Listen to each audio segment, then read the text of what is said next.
W. Hell yeah. Ready. Green. What the copy? Right foot down. We got to go, plan. Unbelievable, man. Way to keep your head in it. Holy oh boy. Oh boy. Yeah. What? Yeah. I'm done with it. Miss your face. Set sail. Steve, you look beautiful. Doing great. Ridiculous, man. Holy. You see that? Holy cow. Good job, man. Pick up, baby. Yeah. Holy crap.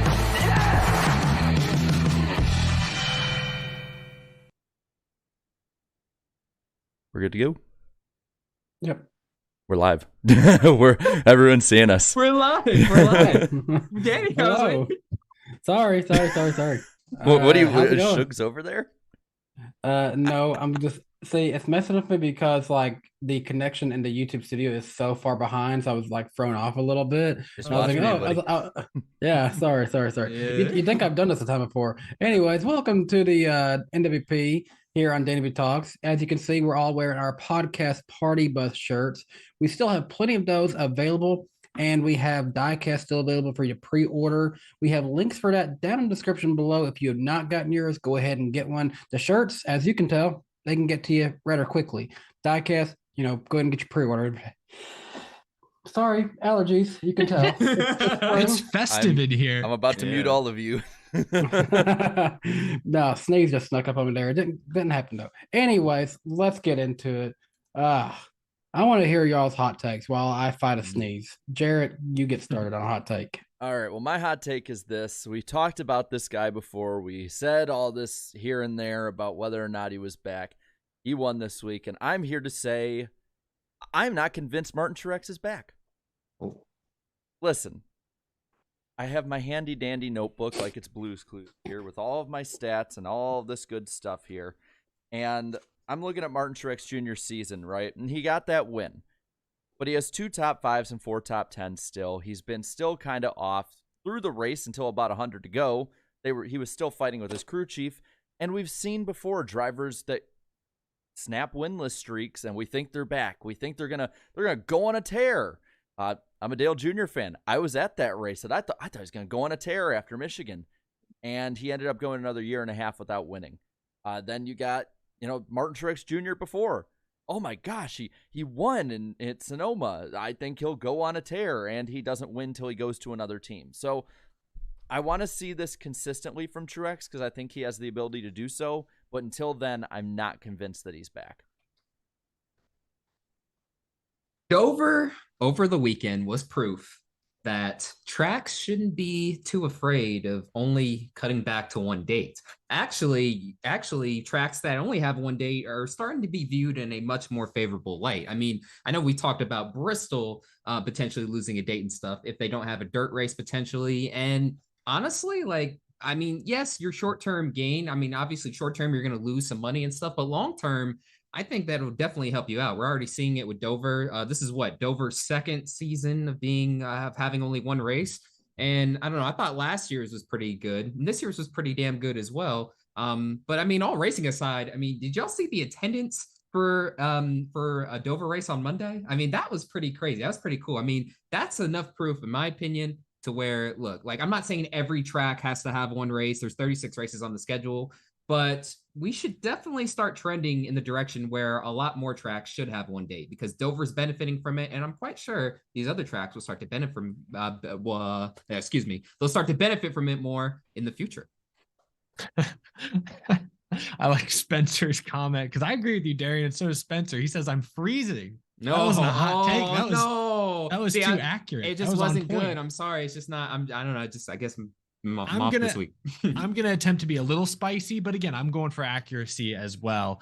I think Legacy Motor Club, and I know we'll talk about this later in the show, this move to Toyota is a massive win. I know there's a lot of Toyota detractors. Oh, but my Chevrolet, my Ford, my American-made manufacturers. I'm sorry, Toyota was the right move for Maury Gallagher and Jimmy Johnson. That's right. I love what Maury Gallagher has done, and I'll throw Jimmy Johnson in the mix here as well. But since Maury Gallagher and GMS came in and took up the majority of Richard Petty Motorsports, then Petty GMS, now Legacy Motor Club, they have been foot on the gas, go, wasting no time.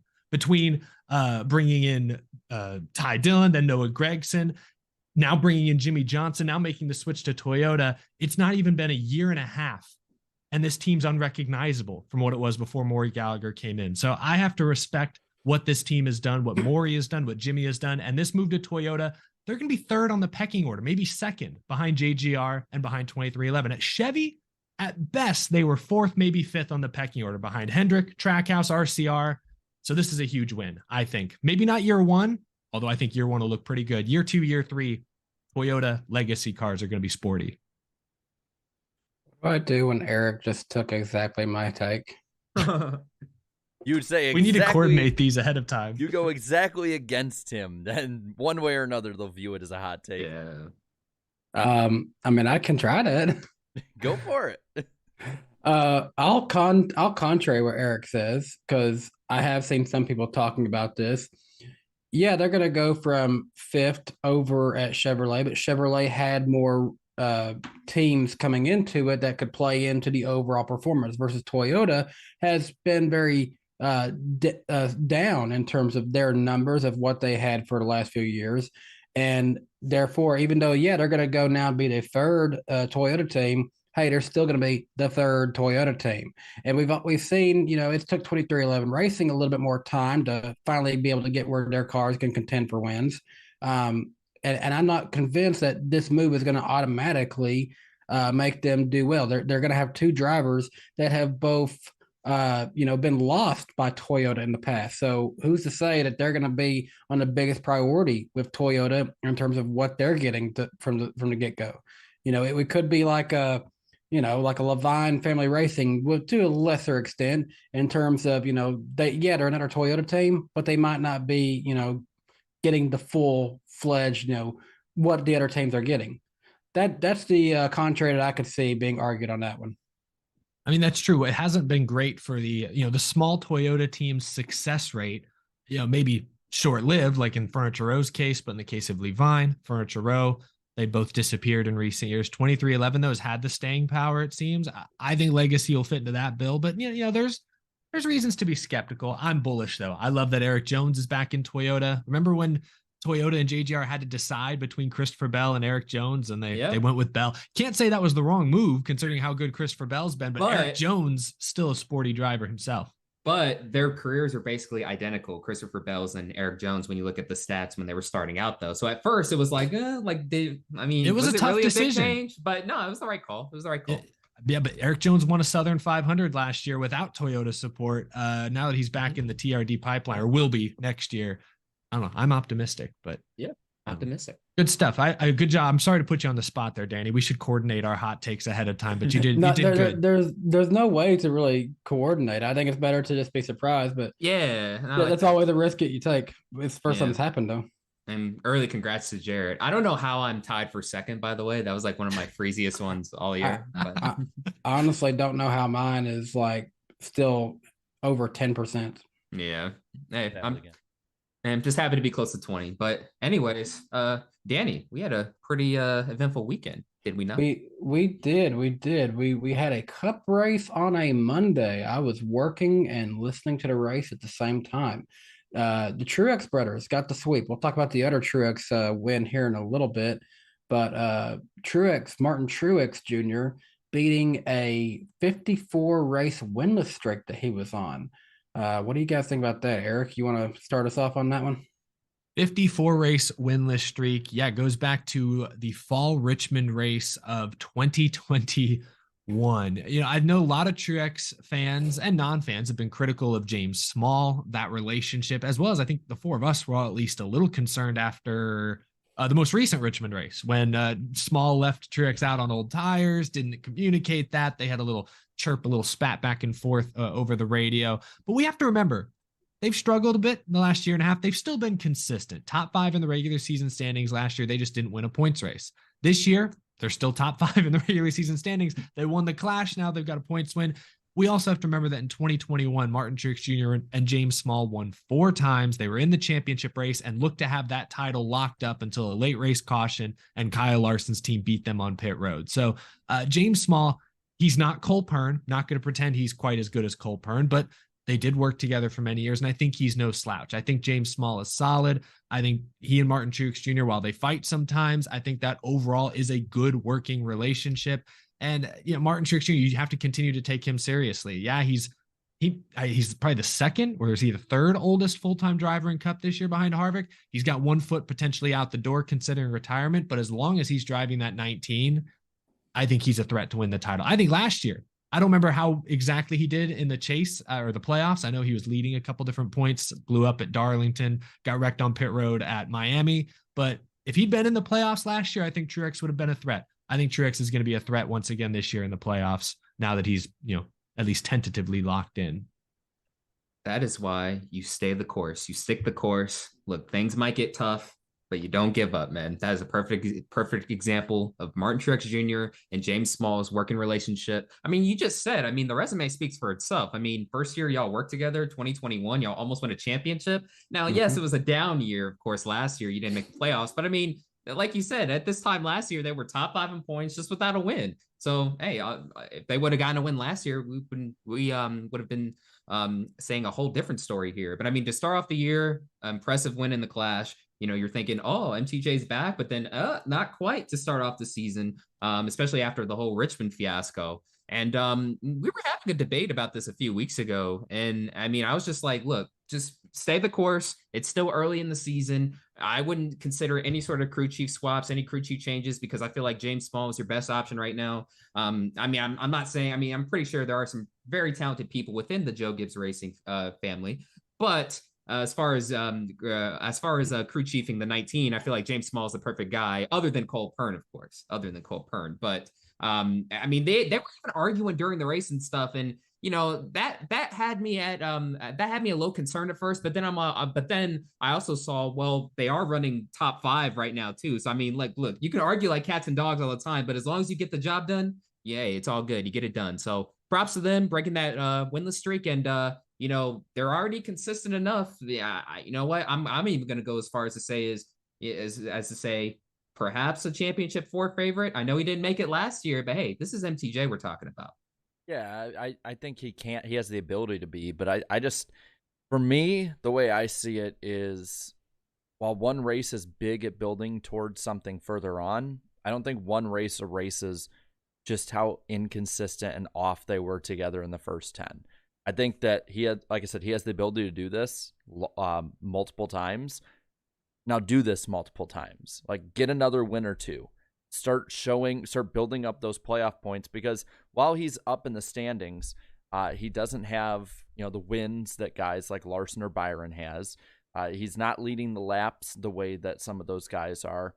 He needs to be, I think, running up front more, and they need to eliminate a lot of those bad mistakes still. One race is a very good starting point, but I don't think it completely erases basically, I would say, last season and the first 10 races or 9 or however many of this year that would not win a championship under today's current system. I'll give you they've been a little inconsistent, but Truex, he's still 4th in points right now. And I think everyone's been inconsistent, though. Yeah, that's true. But I also compare him to Joe Gibbs Racing, his Joe Gibbs Racing teammates. And I just pulled this up just to be sure. Truex and Denny Hamlin have the same number of top 5s, top 10s, and have both led the exact same number of laps so far this year. And Christopher Bell has led 4 fewer laps than those two. So Bell has more top 5s, top 10s. He's also got one. He's been the most consistent Joe Gibbs Racing driver, but it's not like Martin Truex is way off his other JGR teammates. He's right there in the mix. I think JGR as a whole maybe just had their kind of epiphany this weekend where, all 4 of those cars were in the top 6 late. Maybe this is where Joe Gibbs Racing flips the script. And while it's been kind of Hendrick the first third of this year, maybe now JGR goes on a summer tear and we're going to see Truex, Hamlin, Bell, maybe even Ty Gibbs start to pad those stats. And maybe what I'm saying, I guess, is they're doing what their teammates are doing. Maybe now everyone's going to be more consistent. We'll see Truex emerge as a legit title threat. I think you can. I just, there's that scrum of drivers from, I'd say outside of Bell, who's been easily the most consistent, there's really, I don't see anyone at this point looking at some of these numbers that stands out to me. Because yes, you have so this, I can talk about this overall with the points. I probably should actually change so people can see the points at home while we talk about this. But I'm looking at it, and yeah, Larson and Byron have the 2 wins. So does Kyle Busch. But there is that bit of inconsistency. Larson has led a lot of laps, but I believe he has 5 DNFs on the year. Yeah, he's either been wrecked or yeah. in victory lane, pretty much. Checkers or wreckers. Truex has 2 top 5s. That matches guys like Keselowski, Stenhouse, Buescher, and his teammate Denny Hamlin, who, if people forget, was kind of off for a lot of the year last year. Top 10 wise, only 3 drivers have finished in the top 10 in more than half the races. Bell, Blaney, Bowman.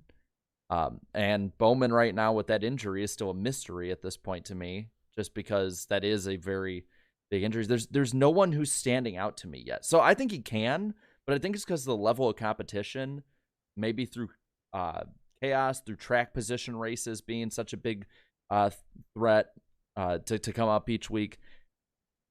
He has that ability, but it might be because of a lower competition level this year. And I think we saw it a little bit like that last year, if I'm not mistaken. Yeah, I mean, I think it just comes with the next gen. It was designed to have more parity. We're seeing a lot of that, a lot of parity last year, and to start off this year. And speaking of teams as well, I mean, we talk about Martin Truex Jr. I mean, let's talk about his team, Joe Gibbs Racing, for a second. I mean, over the weekend, at one point during the race, I had seen 4 of their cars running inside the top 6, like well after, well into stage 3. I feel like that team as a whole is starting to turn the corner a little bit. I mean, not that they were doing like horrible and stuff, but obviously you lose a Kyle Busch, you have Ty Gibbs coming in as a rookie driver and stuff. You're going to lose a step somewhere, right? I mean, Ty Gibbs was looking like he was going to have like a typical rookie season, but I mean, he just keeps getting better each and every race. And I'm not overreacting too. I mean, statistically, he has gotten better each and every race, it feels like. And now he's running inside the top 5 consistently. But unfortunately, that team has to get it together. They didn't fill the car up all the way, and it cost them a potential top 5 run. So they just got to take care of that stuff. Funny point on that. I was listening to a clip of Actions Detrimental this morning, and Denny Hamlin mentioned that 11 team from last year, they switched all the teams around, is the current 54 team. Oh. So it's shocking. Well, who does Hamlin have? Because they haven't been very good. I think. Oh God, I don't remember how he said it. I think I want to say it was Bell's team last year. I'm not sure. I don't know. They switched a bunch of stuff around. And that just caught my ear because I'm like, oh, the Denny Hamlin curse follows the crew to another team. But really, I mean, Joe Gibbs, I mean, like they're starting to improve it a little bit, week by week as a whole. I mean, Christopher Bell is obviously doing his thing. Denny Hamlin's doing his thing. And then now it's good to see Truex back in victory lane. I mean, nobody was saying Truex was like, oh, he's like, on the downward swing. He's struggling and stuff. I mean, he was still top 5 in points without a win, consistency wise. But, it had been so long, and, we had watched the Richmond race, and we were kind of asking like, oh, like what's going on with this team? Like, are they going to be good long-term? And hey, you know what? You get a win, and problem solved, right? One thing I will say to argue on Truex's behalf, and a lot of those guys at JGR is I remember last week, Jeff Gluck saying that this was the litmus test for teams, who's got it and who doesn't at this point. And if that's the case, then Truex would be the favorite. JGR would be pretty good. I mean, I'm looking at the top 10, and it's a pretty solid top 10 so far this year. And it's a lot of the guys that ran up front. Truex, Chastain, Blaney, Byron, Hamlin, Bell. Reddick has had speed so far, both the RFK cars, Super Sub Barry. All these teams so far, even if like the 48 team has had speed all year, they're up there. RFK, a lot better this year. They're up there. The Toyotas, honestly, obliterated them towards the end of that race because I think Ty Gibbs would have had at least a 6th place finish. So if this is the true test, then I mean, if you happen to be one of those Toyota haters, then I don't know how you're going to get through the rest of this season, because I mean, like I just said, 4 of them were in the top 6. They were in the top 6 at one point in time, and then looking at the final finish, I mean, Truex 1st, Hamlin 5th, Christopher Bell 6th, and Ty Gibbs would have gotten a top 5 finish if he didn't, if they would have filled up the car all the way. But even with having to save all that gas and stuff, Ty Gibbs still finished the first car 1 lap down in P13. right behind Bubba Wallace and Chase Elliott, just outside the top 10. So that's pretty damn good. I mean, that's pretty good for having a huge mess up like that.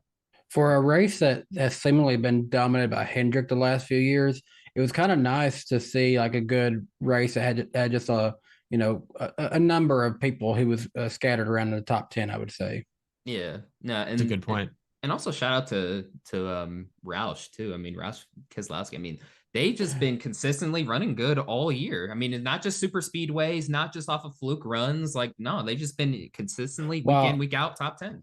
While Buescher is the only one to win in the RFK lineup right now, I think a Brad K win is coming sooner than we might think. Brad has been starting to seem more like his old self again. Yeah, and I think Brad Keselowski at this point, because remember before the start of the season, he'd be like running 6th, 7th, 8th, and then a problem would happen. He should probably have 7 or 8 top 10s at this point. Like he has been consistently fast, maybe not top 5 fast yet, but that team seems to be improving each week. Buescher has been improving too. He was only a couple, correct blocks away from winning Atlanta. So yeah, and I have to apologize to Keselowski because, like, I don't know, like I was like debating over the offseason. I'm like, well, was it really the team or is Keselowski just really washed? And I don't know, just the fact that I even asked that question, I feel like it's disrespectful. I'm sorry, Brad That's K. Funny. I mean, he's back. Brad K's back, yo. Has he been put onto the list of 75 drivers announced so far? I don't know. Yeah, I think he was today, right, or yesterday. Either yesterday or today. I saw NASCAR Series, so it had to have been yesterday. I saw Truex was added, so yeah, they both were.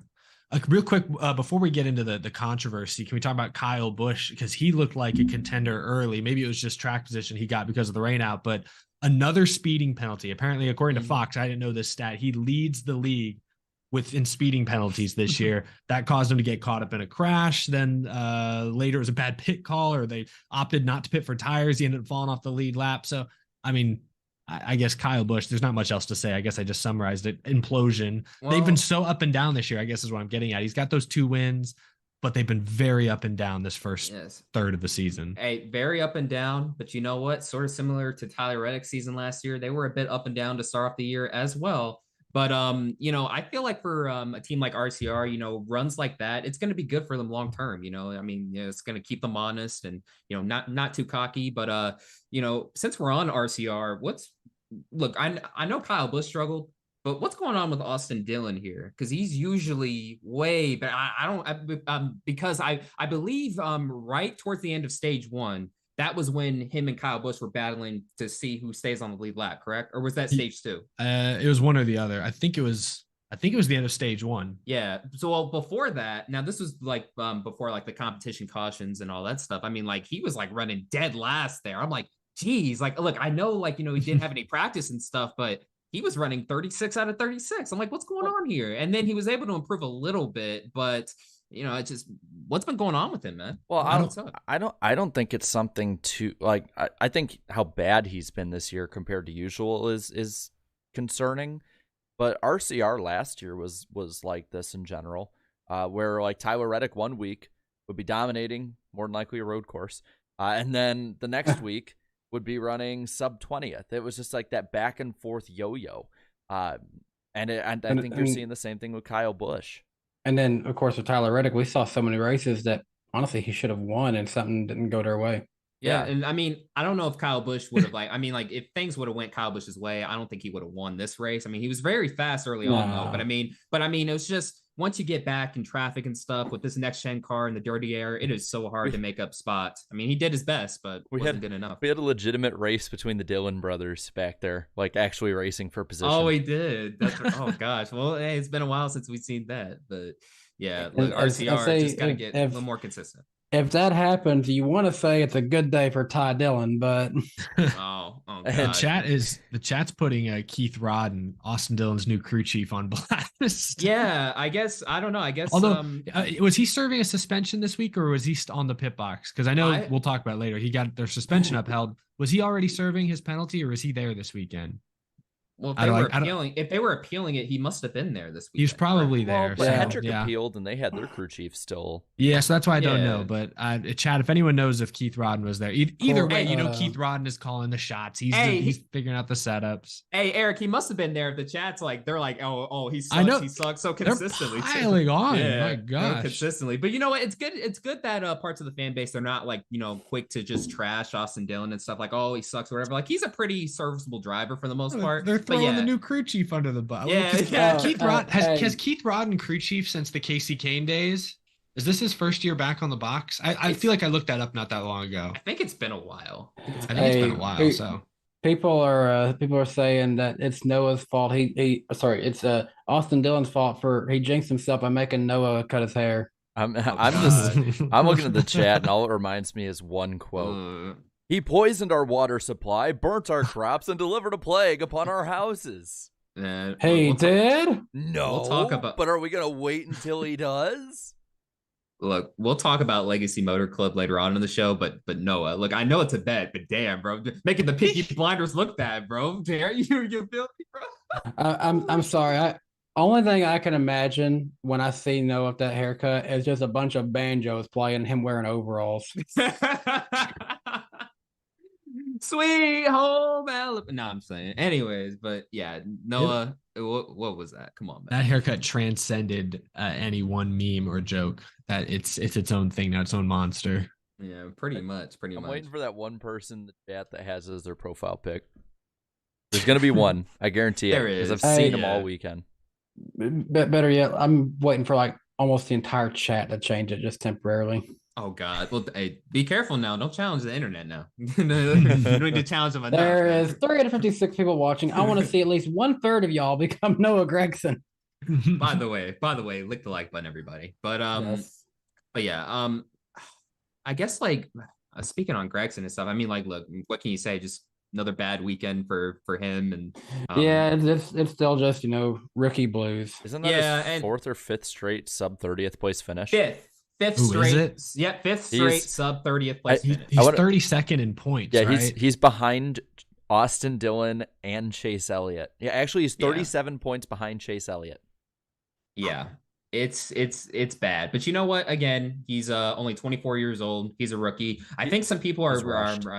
yeah. It looks like he's rushed, and I feel like people are Well, they're getting way too I- hard I- on him early on. But He's not rushed. Like you saw what he did last year. He didn't need another year Yeah, of but Xfinity. But at the same time, I just didn't think he's ready for Cup. When Well- you saw there's one time he showed out in all of his time subbing in 2022, and I feel like it just that one Well, okay. time, and he ended up spinning it out anyways. it was at I'll say this- Michigan. It was at Michigan. I remember that. Yeah, and he ended up spinning out. I will say this. I don't think anyone. Well, Oh, there's our first one. Dom DeLuise becomes the I first saw- one. I saw someone in the chat said if you change it, you have to keep it for like 100 days. I don't know if that's true, but I'm so Oh, no. sorry. I hope not. I hope Need not. for Okay, don't do it. Don't do Need it. for Don't do Speed it. 53-53 also. So did Ross Chastain. No, Shirley, you can Oh, change no. it. Shirley, you can change it. Okay, we've seen it. I love it. I love it. What you Go did for there? it. No, don't But- don't apologize. It's awesome. Someone's name Okay, is Noah Gregson's haircut. They just made a new account. But look, Well, Noah. Go What ahead, I was go gonna ahead. say, sorry about Gregson, is like he's good, but I don't think anyone sees him as a guaranteed NASCAR Cup star. Like I think people look at him as at best he could maybe be a Greg Biffle type, wins a 15, maybe a Clint Boyer type. Like, and I think putting him in that 42 that also ran 30th all last year. I don't think he was set up for a ton of success this season, but Yeah. he's just pushed. What it looks like is he's just pushing too hard because the cars aren't that good. Even Eric Jones is struggling compared to last year. Yeah. Now, personality wise, the fan base wants him to be a superstar. But yeah, I mean, Yeah. looking at the results so far, I mean, yes, he did run some Select Cup Series races last year, but so far this season, I'll just go over all the finishes: 24th, 22nd, 30th, 29th, 12th at New Atlanta. Woohoo! Yep, hang the banner, Hang the banner. A top 20 at Coda, which by the way, he was running inside the top 10 for some parts of that race. 37th, 33rd, 30th, 32nd, 34th. So yeah, 5 straight races with the best finish of 30th or worse, unfortunately. And Luke Lambert is his crew chief, so it's not like he doesn't have like a bum being his crew chief. Well, they've worked people know who together. he is. Exactly. Exactly. They've worked together for a little while now. They got Gosh, history. The number of Gregson bowl cuts that have appeared in the chat are very concerning. This is very like it fits in with the name. So Ross Chastain went ahead and changed and gave a $2 super chat and said, "I did the unbelievable." But look, we'll talk about Legacy Motor Club later on in the show. We got some big news involving them. But speaking of another Chevy driver, though. Speaking of Chastain. Speaking of two Chevy drivers, Let's get actually. in it. Take a look at what he did. So, Danny, just explain to us, since it's on your channel, what happened, bro? What happened? So, and I had someone email me this week asking me if I could look into this, saying something like, Email. Yeah, it viewed a channel, and I just didn't think there was quite enough here to really dig into this. But he was saying something like along the lines of, it looks like right when Ross was approaching Brendan Poole that maybe he had checked up or shifted gears or something like that. No. Some people are just not sure if it was entirely on Ross. It was 100% on Ross. You watch even Steve Letarte and Todd Gordon, I believe, or no, yes, Todd Gordon did a bit on NASCAR's YouTube channel. And yes, Brennan lifts about 50 feet, a split second before Ross does, but Ross is all over him anyways. You got to have awareness. Those are two lap cars racing side by side for position in stage one. You can't tailgate like that. That he didn't mean to spin Brennan Poole out, but he was just being over aggressive for no reason at all. It was a lack of awareness, which Ross Chastain has demonstrated time and time and time again. And I'll give it back to you, but I'm sure we all have thoughts about Ross. I mean, hey, I did the fair diligence. I looked at it, but I just didn't see enough to really approach it from the way they was asking. It's good to be objective. I just, I saw it too, and I was like, no, like I'm sorry, Ross Chastain fans, but just own it. This is who your driver is. There's nothing wrong with it. Dale Sr. was popular too, Yeah, well, like Ross isn't as popular as he used to be now, so. It's funny though, because it's like he's going from this lovable underdog story to this story of like you're here, we know you're here, but we don't like you. Well, this is kind of related to this, but I think NASCAR's marketing team should be arrested for not marketing him well enough, because I mean, with the amount of stuff he's done, how is he not more well known outside of NASCAR circles? I gotta give this though to Fox. I ordinarily get annoyed by little skits and stuff. And while they made Bob look like a menace to society in a children's play area. Bob said, F them kids, man. But also they did a little segment called Thank You, Ross. And while I normally get annoyed by stuff like that, I thought that was well timed and fitting to what happened earlier in the race, and I actually enjoyed that one. No, it was perfect. I liked it. No, I loved it. It was perfect. Fair point. It was good. But Ross, what are you doing flying over Hiroshima? Listen, Ross Chastain fans. I mean, look, this is your guy. This is, I did a video on him last year saying this exact same thing. This is who he is. Now we're gonna see the whole cycle of Ross Chastain. Oh man, I'm sorry. I need to do better, man. I gotta, and then bam, a couple weeks later, he does the exact same thing. Like, Ross, don't look, this is who you are, bro. It's all good. Look, you dumped a lap car and Larson happened to be up there, unfortunately for Larson. So, hey, look, it is what it is, man, and Ross Chastain, I mean, like, he almost won the race too. So like, can you imagine if he would have won this race though? Oh my gosh, the fan base's reaction. That's the thing. Everyone's asking the question, does Ross need to change? No. And as a fan, I'd like him to. I'd like him to not wreck people. I think we all agree with that. But the thing is, like you said, Darian, he was fine. He finished second in the race. He's leading the freaking points. Yeah. So until someone actually whoops his butt, as Brennan suggested, until someone actually just starts going out there and crashing him every week until he gets the point, then no. Yeah, like we may want Ross to change. It's bad sportsmanship how he just wrecks people, but it's working for him. We have seen, drivers voice their concerns about him. We've seen, Denny Hamlin blocking every move he tried to make a gateway. And Chastain got a top 10 in that race. Yes, he did. But we have not seen a driver just say, all right, Ross, you're done, and go meet him in his hauler and start whooping him like, who was it? Keselowski and Kenseth. Back a few years ago. We haven't seen something like that happen yet. You hit me under yellow. Look, And there's rumors that he's going to gain Busch Beer as a sponsor. Like, everything's going Chastain's way. Why the hell would he change? Until the other drivers force him to change his tendencies, he's not going to. He doesn't want to wreck Brennan Poole there, but he's not going to change anything about his approach until other drivers make him. That's all I'm saying. Well, and also, sorry. I just for me, I don't want him to change. It's fun. I don't want him to change on track. The aggression, stupid mistakes. Listen, we'll rip on it all the time, but I would be so much better off with it. I wouldn't like it, but I would respect it a bit more if he wouldn't do the whole "I'm so sorry for everything I did. I'm so sorry." Like, and then people bring it up, because people compare, well, Dale Earnhardt owned it, this and that, and they're like, "What do you think about rattled his cage, huh? What do you think about that quote?" And it's like, you mean the one where he smirked the whole damn time and still got the win?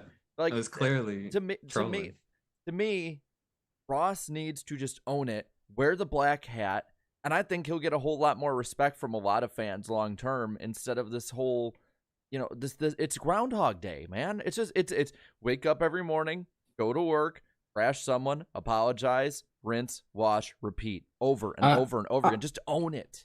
It is. I always say, you talk about the Dale Earnhardt rattled the cage. Dale Earnhardt, he was happy. He tried to do that move 4 years ago, and it didn't work. He tried it on the other side of the track that year, and he got it. And he got it right. Finally did it. But look, there's an old saying, and you can use this in anywhere in life.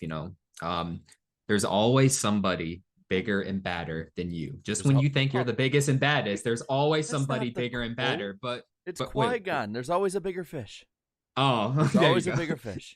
That too. But you know what, Eric? There is going to come a day, and I don't know if it's going to be this year, next year, or the year after, but there will be a day where one of these Cup Series drivers, is just going to have enough of Ross Chastain's mess, and they're going to make it their business to just make his life a living hell on the track someday. But for now, Ross Chastain is winning. Ross, don't change it all. Just own it. Just own it, and you will get a lot more respect. I guarantee. I mean, hey, a few years back, this dude was doomed to being in a JD Motorsports car. No one was really paying him attention. Now, you can't go a week without talking about the guy. I told these guys in the thumbnail, you're going to notice Ross Chastain. And if when I host again, if he is still in the headline, that picture of Ross is going to slowly grow bigger and bigger each time I host. He's the main character, man. He is. It's the last year and a quarter now, or year and a third at this point.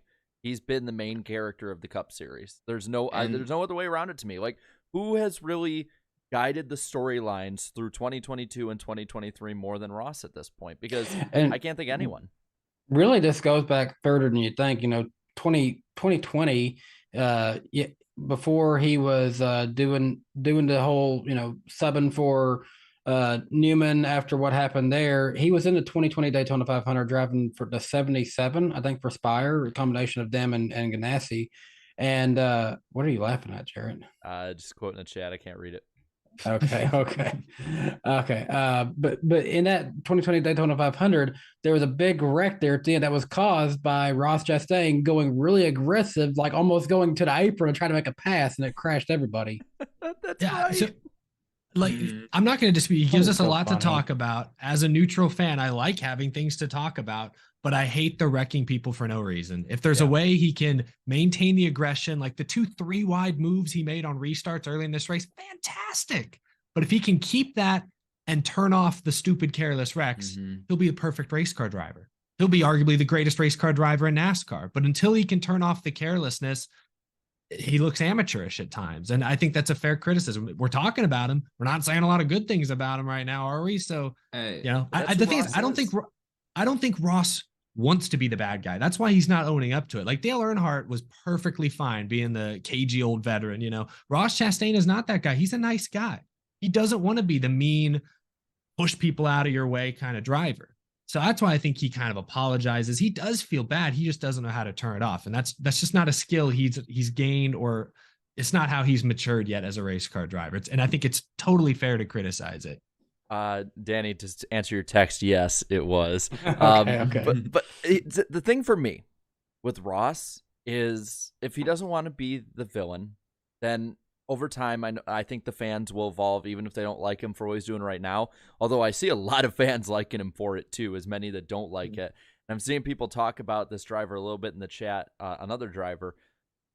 I think Ross needs a villain. And who better would that be in the coming years?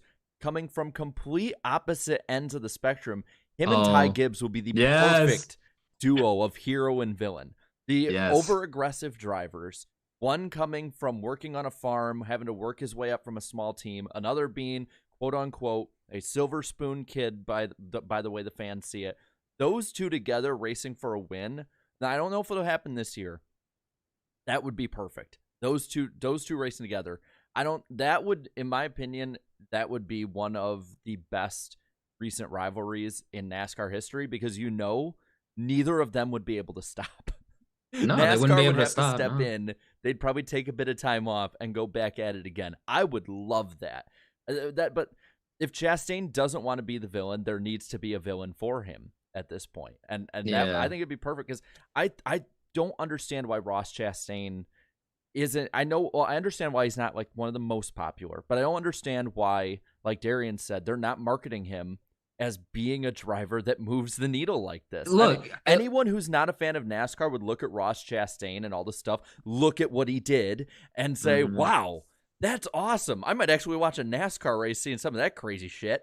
Look, seeing all the Chase Elliott ads and stuff, I get it. He's he's the sport's most popular driver. I get that. But you mean to tell me NASCAR can't do something similar with Ross during the season? I mean, he's already getting into stuff, and we're already 11 races into the season. Like, come on now. Like, I mean, he's giving y'all so much stuff to speak on and to market. I don't know. It's just a shame he's not known more outside of NASCAR circles. Unfortunately, it sucks. But hopefully over time that'll help. And yeah, what would definitely help is getting him a villain. Ty Gibbs, yes, we're waiting on you. We're waiting on you to become that villain, perfect. bro. I just worry.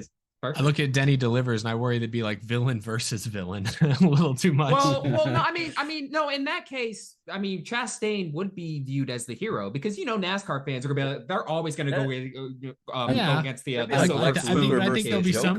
That'd be fun. I think there'll be some fans though that just see two aggressive drivers who are careless and wreck a lot. Evil versus evil. It could be like a Freddy versus Jason scenario, The Suicide Squad. Hey, I like that. Why not, man? Why not? Look, I'm evil all versus for evil, it, man. Yeah. I'm all for I it. like them. I like them both personally, but This is all talking on track. My thing too is we talked about it a couple weeks ago when they were blaming Ross for stuff he didn't do. And we had the same question about Ross that now we're having about the rest of the drivers. Who snaps first? One of the Cup drivers actually going to take it upon themselves to get back at him? Or is he, when he doesn't do stuff, on top of probably thinking he's not doing as much wrong as the rest of us think, is he going to snap? Which one's going to? One of them has to snap. I could see Ross snapping, actually. And I don't know why, but I feel like if because ordinarily when all this has happened, he's actually had a good performance after it's happened. If he goes out there and something happens, someone bumps into him and he just runs horrible the whole day, and it just feels like he was wronged, I feel like he's the one who's going to come at you after the race ready to talk and then throw down.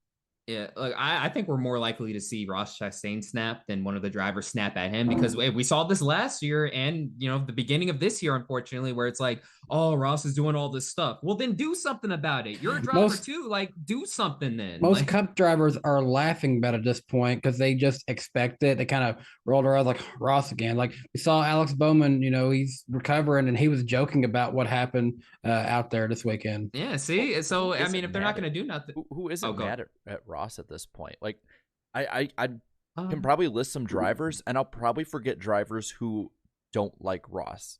Denny Hamlin's the given. Chase Elliott we know doesn't. Kyle Daniel Larson. Suarez. Well, I was about to say Suarez. His own teammate. I was about to say his own teammate. Yeah, that's 5 right there, just between them. But look at that list. Outside of maybe Suarez, who did, he ran into Allmendinger. Bowman and stuff. But we need to see what happens when Chastain wrongs Logano. Yes, that's who I can see. That's what it may take, and not that Logano's going to do anything 'Cause crazy, but he'll wreck you. He'll spin you out. He's It's been somebody that while he's guilty of it sometimes, when he is wronged, he will let you know that you were wrong. Yeah, he's proven it before, and he'll do it again. Like I said, hey, there's always somebody bigger and better out there. So Ross, just be careful now. It's been a while since he got into it with Harvick in the Xfinity Series, but if it happens in Cup, Harvick this year, he's got nothing to lose. He's going away. What are they going to do? Suspend him? But I would like to see a little in-season rivalry continue between Larson and Chastain. I think that would be perfect. Best on best. So Another one here. Noah Coleman brought up Eric Almirola wants to meet Ross in a Food Lion. About that. Wait, what was the context of that? What was that again? I think Ross did something to Almirola. I can't remember. There's been so much stuff. Yeah, what was the Food Lion comment again? Oh, someone in the chat remind us what the Food Lion bit was about. I'm forgetting. There's been so much, but hey, look, in conclusion, Ross, keep doing your thing. It's very entertaining. Stop the apologizing though. Don't just go with it, bro. Just go with it. The cool 3-wide moves, the wall rides, hell yeah. The wrecking guys for 30th and stage 1, no. Let's just especially guys that Eric Eastep has sponsored before. That was my first thought. I'm like, damn, my you're boy wrecking Brennan. Guy. Oh, that's what it is. I will say this, and I was fully transparent about it on Monday, I should say. First rain out of the year. I am gonna listen. I'm a hypocritical NASCAR fan, so I'm gonna say don't change Ross. But when you do stupid stuff, even if you own it, I'm gonna say it's dumb. I want stuff to talk about. It's fun. Yeah. Ross Chastain, in my opinion, makes NASCAR fun. I think if you remove Ross Chastain from 2022 and now at this point 2023, it's not as fun. Like it's a bit dull. But I think it's fun. So the four of us are all neutral fans. If you have a favorite driver that you are diehard about and Ross has wronged them, I think you're kind of sick and tired of Ross Chastain. Who's done that in the last 20 years? Like, if you can think past Dale Earnhardt, what driver really has done that? Maybe Kyle Busch, maybe Joey Logano for a couple of years consistently. Well, that's what I'm saying. They're not used to it, so it's getting frustrating. If I'm a Hamlin fan, I'd be frustrated with Ross. I'm like, God, get him off the track. The only time that I should have been upset was Coda last year, but I wasn't because that was his first win, and I got over it at that point. But now, if that happened today, it would be a little bit annoying to see that happen again. Yeah, it'll be a little different. Yeah. Side note, the Chastain thing has grown so much, and I don't want to read this, but even our trolls are using in parentheses Chastain's fault. I love that. But look, Chastain just needs a villain, just somebody to help compliment him, and the whole perception on him will change overnight. So, hey, Ty Gibbs, whenever you're ready, step up to the plate. Look at Rusty and Darrell Waltrip. Same thing happened. It just because it can change that quick. Exactly. Darrell went from the most hated to the most loved. What was it? I hope he chokes on that 500,000 or something. Yeah, like that. yeah. The old crooks. It was Atlanta last year where I think it was one of Almirola's crew members, I believe, made the comment about meeting Ross at a Food Lion. It was very out of left field. Meet us in the bacon aisle. Yeah. We got beef and bacon. And bacon. But we also have a little more, I think, outside of Ross to talk. Ross probably took up about a quarter of the race segment. Thanks, Ross. Ross. That's why Ross took up a quarter of the thumbnail. So hey, thanks, Ross. Keep doing your thing, so we can keep talking about it. I love it. All right, let's move on. Ross is he's a popular topic to talk about, but I guess he could be a ratings draw. Jarrett, what do you got to say about that? Ooh. Well, looking at what we got with the ratings, we had well over 1 million live viewers for a noon Monday race. Easily means we need to have more noon Monday races. I hope people know I'm joking. Twitter's an interesting place. It's a 13% increase from 2022's 944,000, a 34% increase from 2019's 798,000. Both rainouts, both put on relatively at the same time, if I'm not mistaken. 3 straight weeks of year-over-year viewership increases for the Cup Series, and to me, it solidifies my theory that it solidifies my theory that the main base is strengthening, whereas the casuals are falling off. Looking at the Xfinity race, though, it might be a little bit begging to differ. Xfinity got a .41 rating, 31% off of last year's 0.59. Ooh. And Xfinity also only had 674,000 viewers, 27% off last year's 926,000. Was there? Wow. I know there were some big NBA playoff games. Did any of them go head to head with Xfinity this year? Maybe. That's the only. That's the wasn't- only maybe justification. I don't know. That's a surprising Well, drop. The only one that comes to mind is I think Game 7 between the Kings and the Warriors. I could be wrong though, but I think like that was Sunday. I think that ended up being Sunday. That might So have I been don't Sunday, know. Yeah, I'm not sure. Yeah, it's a but I tough mean, call. there's NBA playoffs, NHL playoffs, of course. They're all obviously gonna go head to That head. is, or whatever, it is surprising. Maybe they're just not Ryan Truex fans. I don't know. Yeah. Maybe that's it. He did dominate. Maybe those who Yeah. tuned out pretty quick. But yeah. But No, I'm let's not focus surprised. on. Let's focus on as like Ryan Blaney tweeted the other night when we talk negatively about the ratings. When something good happens, we need to talk about the positive. And this is, like Yeah. you said, Jarrett, 3 straight weeks of, I would say, positive ratings numbers. Even though it was a rain out, you beat last year's rain out. Well, Like that's great. That's awesome. I mean, I can pull up on here 1 million viewers for a Monday on FS1 at noon is That's not bad. honestly pretty good. At yeah. Dover, not even Talladega or something, a bigger track Mhm. like that. Yeah, Well, I and mean- you know what's it? Oh, go ahead. Sorry. Last year, Martinsville's rain out didn't even have 1 million more viewers than that, and it was on a Saturday night, still the night it was supposed to be run. So I'm not saying it's the greatest thing ever. I'm not saying that it's 100% the sport's coming back, but it is small steps like that, having that many viewers come back for a Monday race, because knowing the numbers, that probably would have only, I would assume, I mean, looking back, I'm trying to see the most comparable one. The last time they ran, I think on the scheduled day, was 2021, and they had 2.4 million for that one. So Wow. it's not a bad split off if we're comparing it to that of the live viewers. And even if the ratings were going to be down, having that many come back means there is that strengthened base. If you're looking at silver linings for a rain out on top of a pretty damn good crowd for a Monday, I think that would be it. So, quick question: Chase Elliott's been back for 3 races now, correct? Yes. No, I just want. Hey, look, I'm know where not you're going saying. with I'm not. this. I'm not saying. He's Hold just on, hold on. saying. I'm not saying it's all him, but I'm like, damn. Ever since he's came back, we've had ratings W's and stuff. I'm not saying it's all him, but there's certainly a portion of him and then- portion He's not of it that hurting is it. him. And then when Alex Bowman comes back and I start watching again, Now start running the Alex Bowman commercials ASAP. But, yeah, I want to see Alex Bowman returns to North Yeah. Wilkesboro. But no, for a Monday race, I mean that's spectacular, especially the attendance as well. So aesthetically, that's pleasing to watch. Monday races always intrigue me, especially on FS1, because usually before the races they always show their flagship shows, Undisputed and stuff like that. So I'm always really curious to see like those who watch that, like how many who aren't NASCAR fans are going to watch like a race or something like that too. So Yeah, if you tuned in for Colin Cowherd and you got Mike Joy and Clint Boyer. Cowherd got bumped to FS2. The race is on. No, FS2, bro. You're being bumped down to FS2. So basically no one watched Cowherd on Monday, pretty much. But yeah, no, good ratings W. Hey, 3 straight weeks with ratings W's, y'all. We had a rough start to the season, but hey, we're coming back. Fingers chugging crossed along. for this week. Yeah, hopefully. Someone said I'll start watching when David Reagan comes back. Also, It was Tyler Tensley. I saw somebody else, Eric, had put in the, is it the Brendan Poole effect? Does Brendan Poole have some type of effect on the ratings there? Pool has the ball. Maybe it is it. Yeah, maybe so. Oh, man. But yeah, no, good ratings W. Yeah. What time is it, Darian? Yes, we had 1 ratings W. Now we're about to get to another. It's time for the poll, the famous iceberg poll on the NASCAR Weekly Podcast. We're looking at it, asking what people thought of the Worth 400.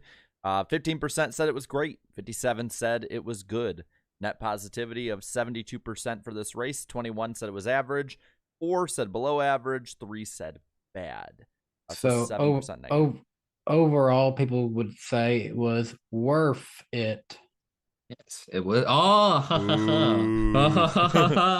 It was worth it. I see what you did there. All right, Nice. Spencer once again has the first comment. So, Meme. Meme. Instantly. He says, Miles the Monster, I'm the most feared monster in Dover. Mwahaha. And then Mother Nature, Sunday. No, I'm the most feared monster at Dover. Meanwhile, me on Monday has an hour-long online Zoom class during the middle of the race, so I pretty much had to multitask between watching the race and doing my online classes for all of stage 2. So he has classes and is struggling to watch the race, but he makes sure he's first to be on your comments. Exactly. I'm laughing at the chat so hard. We got when Curtis Turner's band is lifted, I'll watch this. No, somebody had put earlier when Tim Flock unretires, I'll watch. I'm sorry, he's been dead for a while. Guys, I'm sorry. I can't watch till Jocko Flacco's back. hey, but really quick though, I wanted to bring this up. I forgot to bring this up. Speaking of Miles the Monster, was Dover too lazy to put like Truex's diecast on the trophy instead of Blaney's, because they just put 19 stickers over it? Well, yeah, so I don't know I don't know what happened with that. At first I thought it was weird. It's like, why is there a Blaney diecast? It's like, oh wait, because it's Worth, so they wanted it to be there. Okay, so that's why. But okay, I guess. But so that was just a sponsor call there. But I guess it's more like them just making fun, like, hey, why didn't put our car in there? Oh, okay, all right. I thought that was interesting. But yeah, look through some of the comments here. Top comment was from Denny Delivers, saying, great to see both Truex brothers win and winless droughts at one of their 19 home tracks this weekend. Both Truexes won 19. It was so easy for me to put in post-race results. All I had to add in was Junior at the end of the winter. So Snapchat refuses to give me a prediction again, but it did predict Martin Truex Jr. last week. But now it refuses. Like, it's like, sorry, I can't make predictions for you. It's like, you did it last week. Damn, 15 points to Snapchat for the pack. That would have helped. That would have helped me out in the pick points. Damn it. Big Bacon says, what a weekend for Truex, for the Truexes. So happy for MTJ. Been 54 long races. Yeah. All right. I got to kill this fly. Hang on. I'll be back. It's annoying. Oh my gosh. Oh, the fly is in Darian's now. Hey. Yeah. I'm sorry. It's annoying. I'll be back. Side note, I just went onto Twitter and I found a video of Truex in victory lane next to the trophy. And yeah, it's a Ryan Blaney diecast. It's a Worth diecast. No, that's so lazy that for years they'd swap it out with the winners. I guess it's just, they don't have those cars ready yet. Well, the team ended up changing it out. That's what I'm saying, Eric. It was so lazy. I haven't seen a photo yet of the trophy with a Truex diecast. I was watching a video. I saw some. A Blaney. Yeah. Okay. I was about to say, if that was the case, that they change their tradition like that for a sponsor, if you're a sponsor, don't come in and start changing stuff for tracks or NASCAR. That's how you get people to not like you. Did you also notice that like Blaney didn't even drive a Worth sponsored car in the race? Did y'all notice that? It was like, you're right. He did. Did any of the Penske guys have it? Small somewhere. Maybe I don't know. We never saw Cintric during the day. So what car was Cindric in? I don't even know. Yeah, I mean that's kind of becoming a common occurrence, is it not? Yeah, by the way, did you kill the fly? Yeah. Well, at least I hope I did. So. Okay. Look at some of the other comments here. Well, I'm gonna read this one just because he has a 19 as his profile pick. It's JGR for life. I was almost in tears watching Martin win. Besides that awesome racing all race long, the leader could never get away, and pit stops made strategy a must-watch. Yep, that's why Dover's one of my favorite tracks, personally, especially on those long runs. All right, anytime I see this guy, I got to read his comment. NASCAR shill. Thank you, Steve Phelps, Steve O'Donnell, and Ben Kennedy. What a great race. Yes, thank you. NASCAR shill is now a mod on my channel. All right, good. He I'll cannot. be honest with this. It's so far, and again, I think it will change, but so far, this has been my favorite race of the season. And I'm surprised I say that because I'm not. It's very surprising because of how many people were a lap down. You wouldn't think that someone would like this race, but I'm with Jared. I thought it was a really the people who were contending. It was a good battle. It was like an 8. It was an 8 out of 10 race to me. It was very solid. We haven't had a banger yet, but yeah, it's like that one in Richmond for me so far have been my 2 favorite races.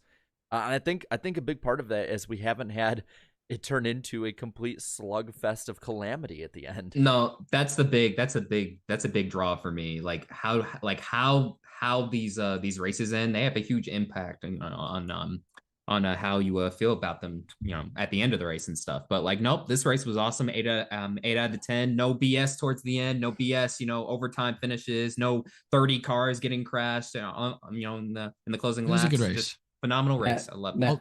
NASCAR Shill said greatest race ever in the chat. Well, I don't know about the greatest race ever, but real quick, I want to wrap up this tangent. In Victory Lane, it was a Blaney die cast in the Monster's hand, but I found a reel on Joe Gibbs Racing's Instagram from yesterday. When they took it back to the shop, they took photos of it with a Truex die cast. Yeah. So okay. Eventually, it did get swapped out, but not at the track, which is just weird. So bad.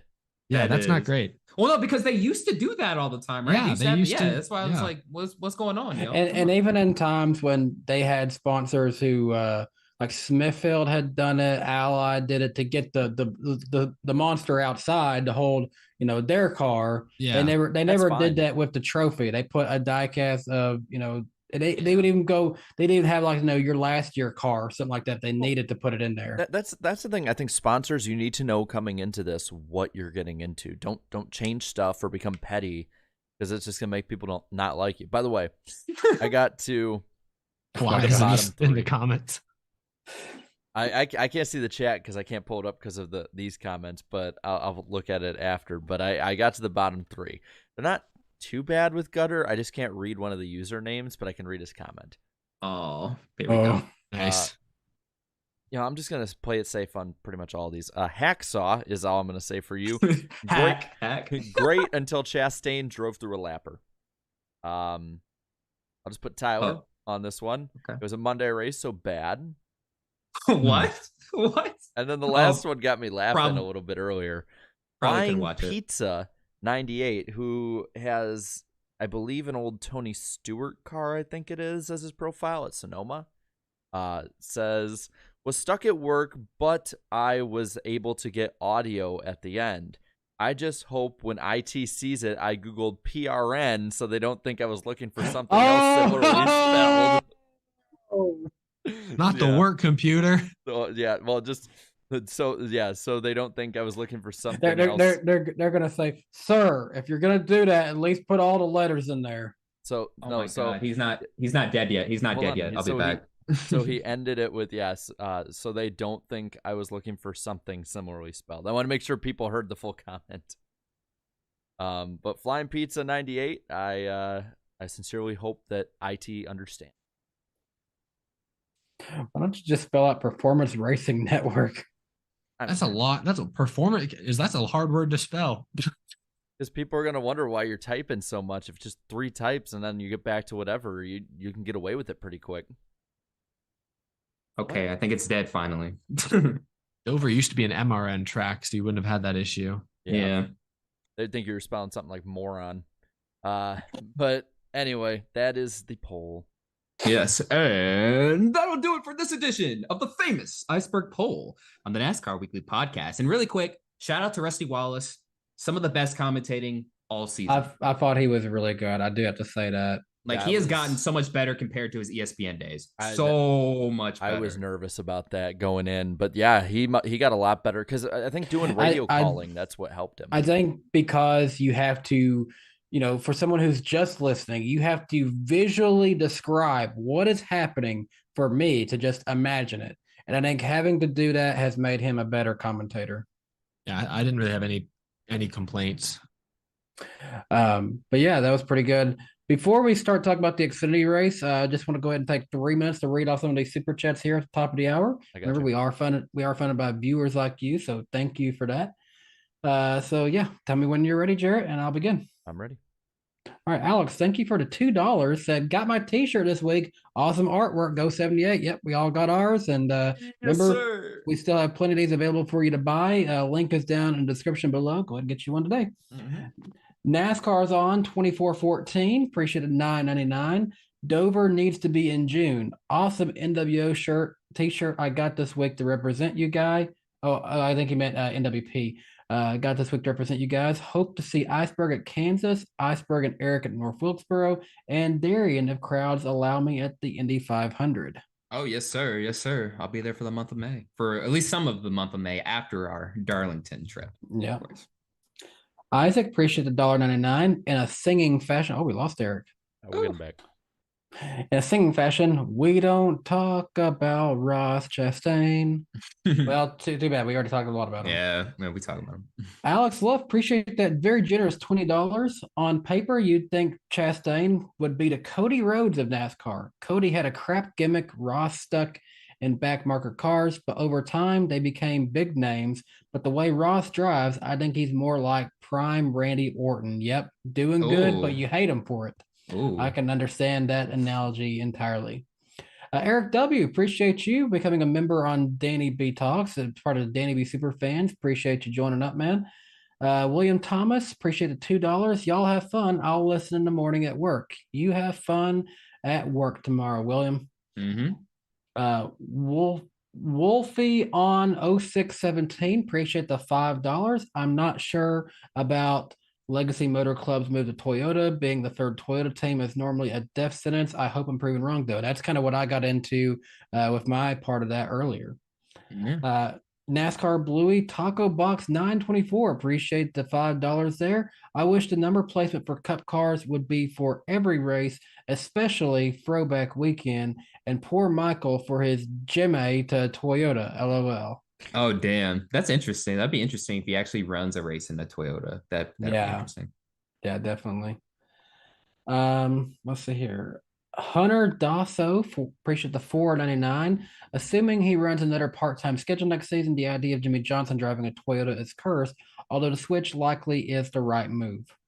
That's understandable, but yeah, I think it'll be hard to see Jimmy climbing into a Toyota with a little Toyota patch on his fire suit. Yeah.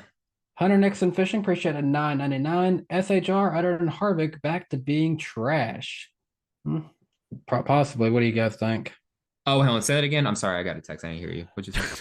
SHR, other than Harvick, back to being trash. Oh, man. Yeah, well, I was the one who was like hyping them up, like, hey, maybe it might not be it. You know, yeah, Again? it might not be it for them. So Again, we'll see. One race doesn't change the trend overall. You gotta do it more than once. So till then, till they do that more often, they're a little bit trash. And then you have time for one more, Danny. I wanted this one to be the last one. Dustin Pexa, appreciate the $4.99. And this is probably, I know the answer. This is probably Jarrett. Have y'all ever drove 500 miles without making a pit stop? I can't, because I don't even think I could drive my truck 500 miles without needing gas. Jared, that's you. Jared probably has. I know. The most I've driven without stopping is 634 miles. That's crazy. That's crazy. That's crazy. Yeah, that was 9.5 hours. I just have ladder of steel. And for more context, like, I thought me going to Indy, then back here, then to Dega and back there was like bad enough, but like, nah, Jared's like, he's done it all, bro. Oh, I'd go to Indy and back easy. Now, I expect when he gets into his late 20s and 30s, I want to see if he's still the same, but he might still be the same. Yeah, I might. Eric, do you have any idea what we're talking about? Nope. They're so bright. So this is the last super chat before we get back into it. Dustin Pexa asked, have y'all ever drove 500 miles without making a pit stop? Oh, hell no. I got a tiny bladder. And I was telling them the most I've won is 634 miles without stopping. Why? Got to get there quick, man. I cut off 25 minutes off the expected arrival time. You could stop 4 minutes to go pee at a gas station. No. It's 2 minutes to walk. It's like 2-3 minutes to walk in. Then you gotta wait, in case there's 3 minutes to walk in. Then I gotta pump gas. Then I gotta wait in line if I want to get anything. It adds up, man. It adds up. That's a good point. 600 miles. You have to stop for gas. Wait, hold on. Like, I know you're not supposed to. My car has good mileage, man. I put that baby in cruise at 73, and his car's roll. Good. His car is good. A Prius? What? I can confirm. Hyundai. I can confirm his car is good, but Eric, that part was funny. He said 2 to 3 minutes to walk inside. Yeah, I'm like, are you parking at a Buc-ee's? He's got a Hyundai, and he carries a portable toilet with him. Ooh. Yeah, No, you're a bottle, aren't you? You're the guy that we're just gonna go in the bottle real quick. No, because you don't want to risk. No, because I don't want to risk my good seats getting ruined if I hit a bump. You have a spill. Like, I don't want to hit a yeah, bump, little man. spillage. No, I just Little spillage. Speed Oh bump. my Oh God. shit. you plan ahead. You don't drink too much Okay. water the night before, and then you just drive. You just roll. Yeah. You get in line. If there's a line of cars, you get in the line of cars. You start barreling down the highway and you keep it on cruise in the draft, and you're fine. With all due respect, Jarrett, remind me to never go on a road trip with you. I like to enjoy myself. I'm putting Darian's on tunes. been on no. He's Darian's been fine. on He's one. good. No, Darian, Good. you only experienced like 1 of the 8 hours What? of that trip. You slept the whole way there. What Oh, if yeah.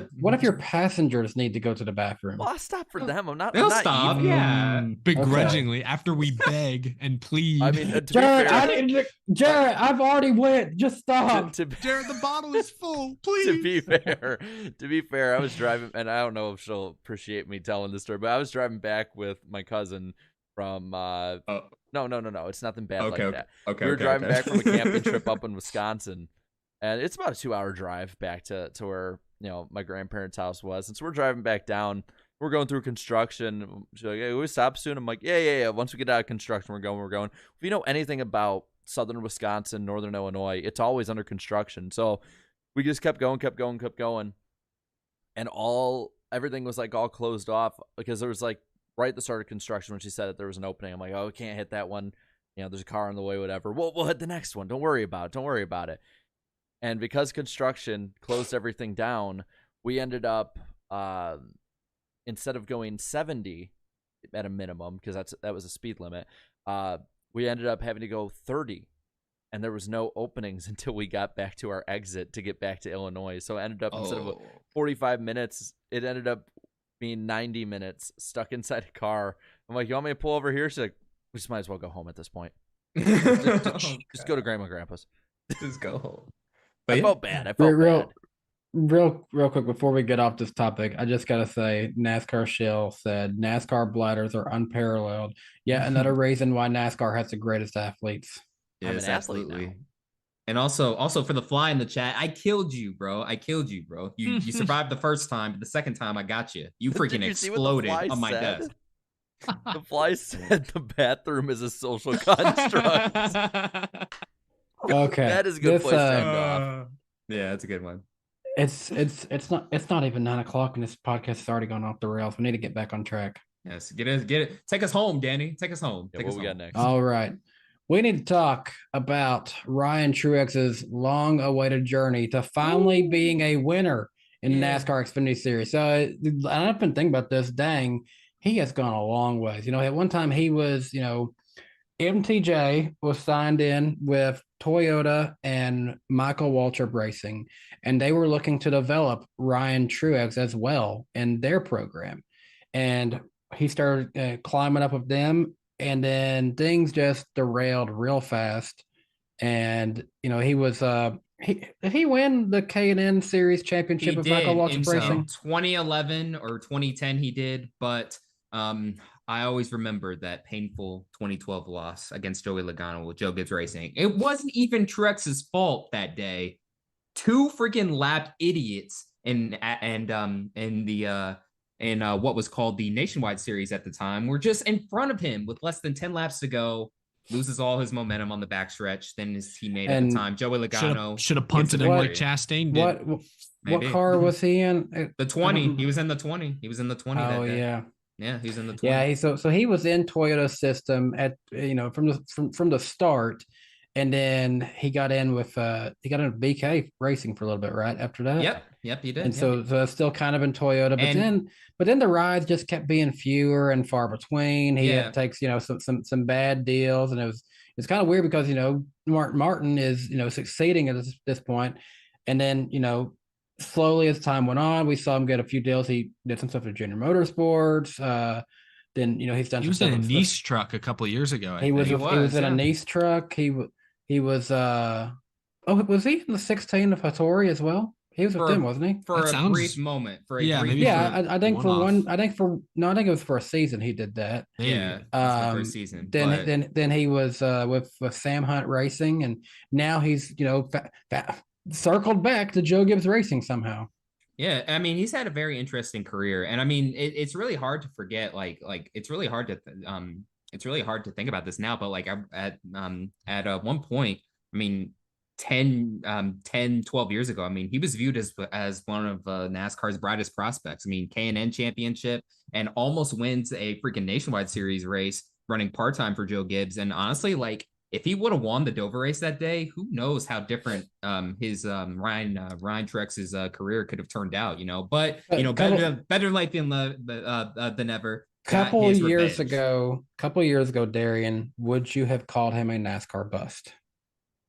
See, that's hard because Darian would have. Come on, don't lie to us. 2018, I would have, yes. But and as I've gotten older and stuff, I got a different system for that now. But I mean, right now, though, I mean, like, even before this win, I mean, I guess if you want to be all technical, yes, but in all reality, no, I don't think so. It's like no one's gonna say he's one of the greatest Xfinity drivers ever because I mean, it took him how long to finally get the win. Yeah. But no one's ever said he's a bad driver. He's just not had enough good opportunities. So, yeah. And I mean, the few opportunities he has had, I mean, like I said, almost won 2012. I mean, career could have been way different. Anyone notice that they changed the paint scheme a little bit and people are talking about, they changed it to black in that certain area near the wheel well?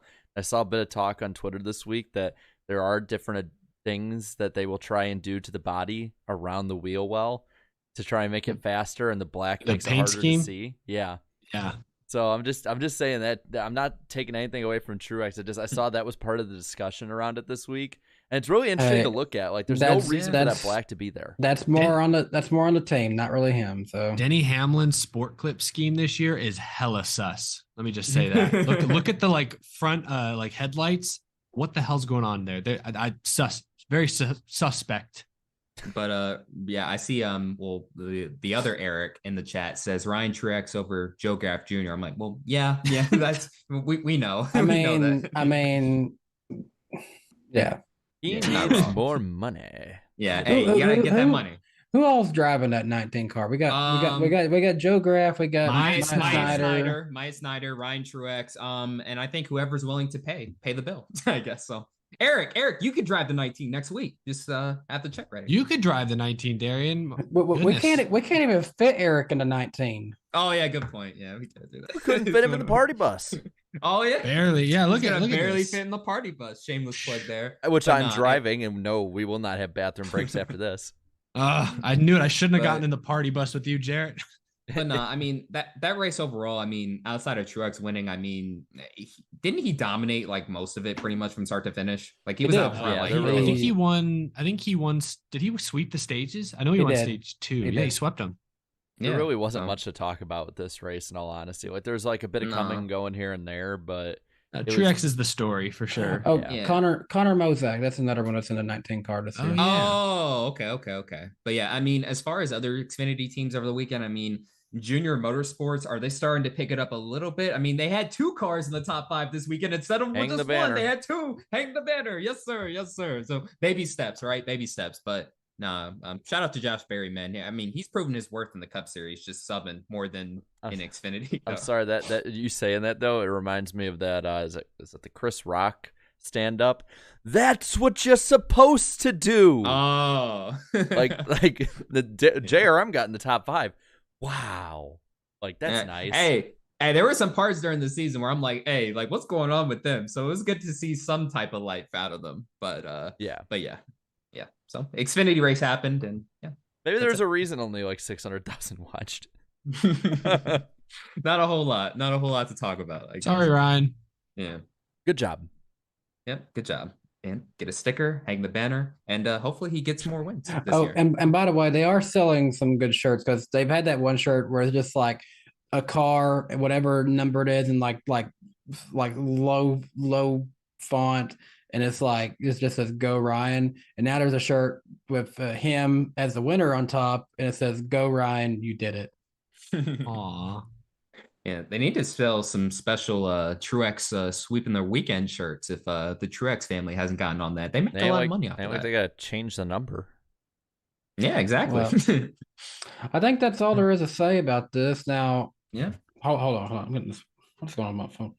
Oh, It's some kind of weird alert on here, like saying something about a storm in the area, something like that. You know anything about that, Darren? Are you getting that too? oh, wait. They always pop up this time every week. We've had such awesome weather today up until now.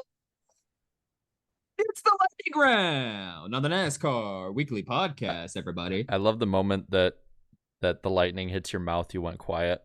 Oh man, see, I don't know, You can say it just shocked them speechless. Yeah, it shocked me. I was so speechless. But Jarrett, what do we have on tap for tonight? Not too much, but let's get into it really quick. We got 5 things to talk about here. First off, Casey Kane will be at Berlin for the SRX race, and that's not in Germany.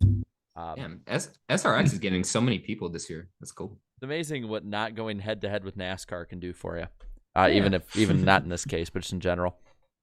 Jeff Hammond, Mike Skinner, Ron Hornaday. Those are the 3 who will be the honorary starters for the truck race at North Wilkesboro.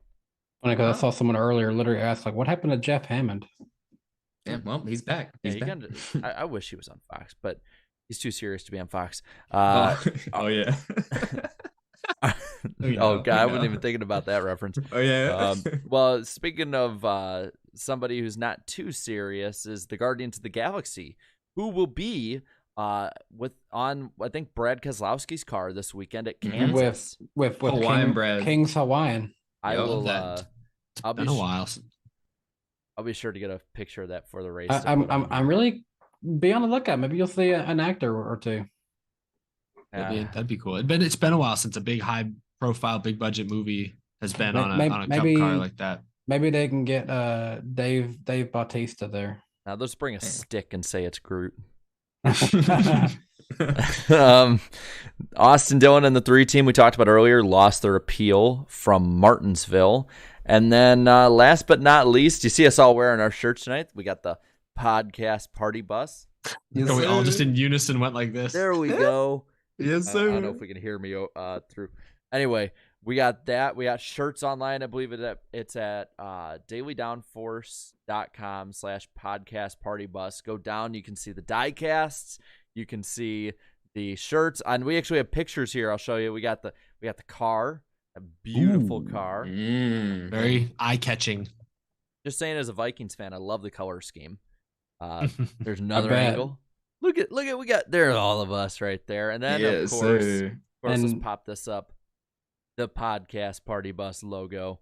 See, I'm driving.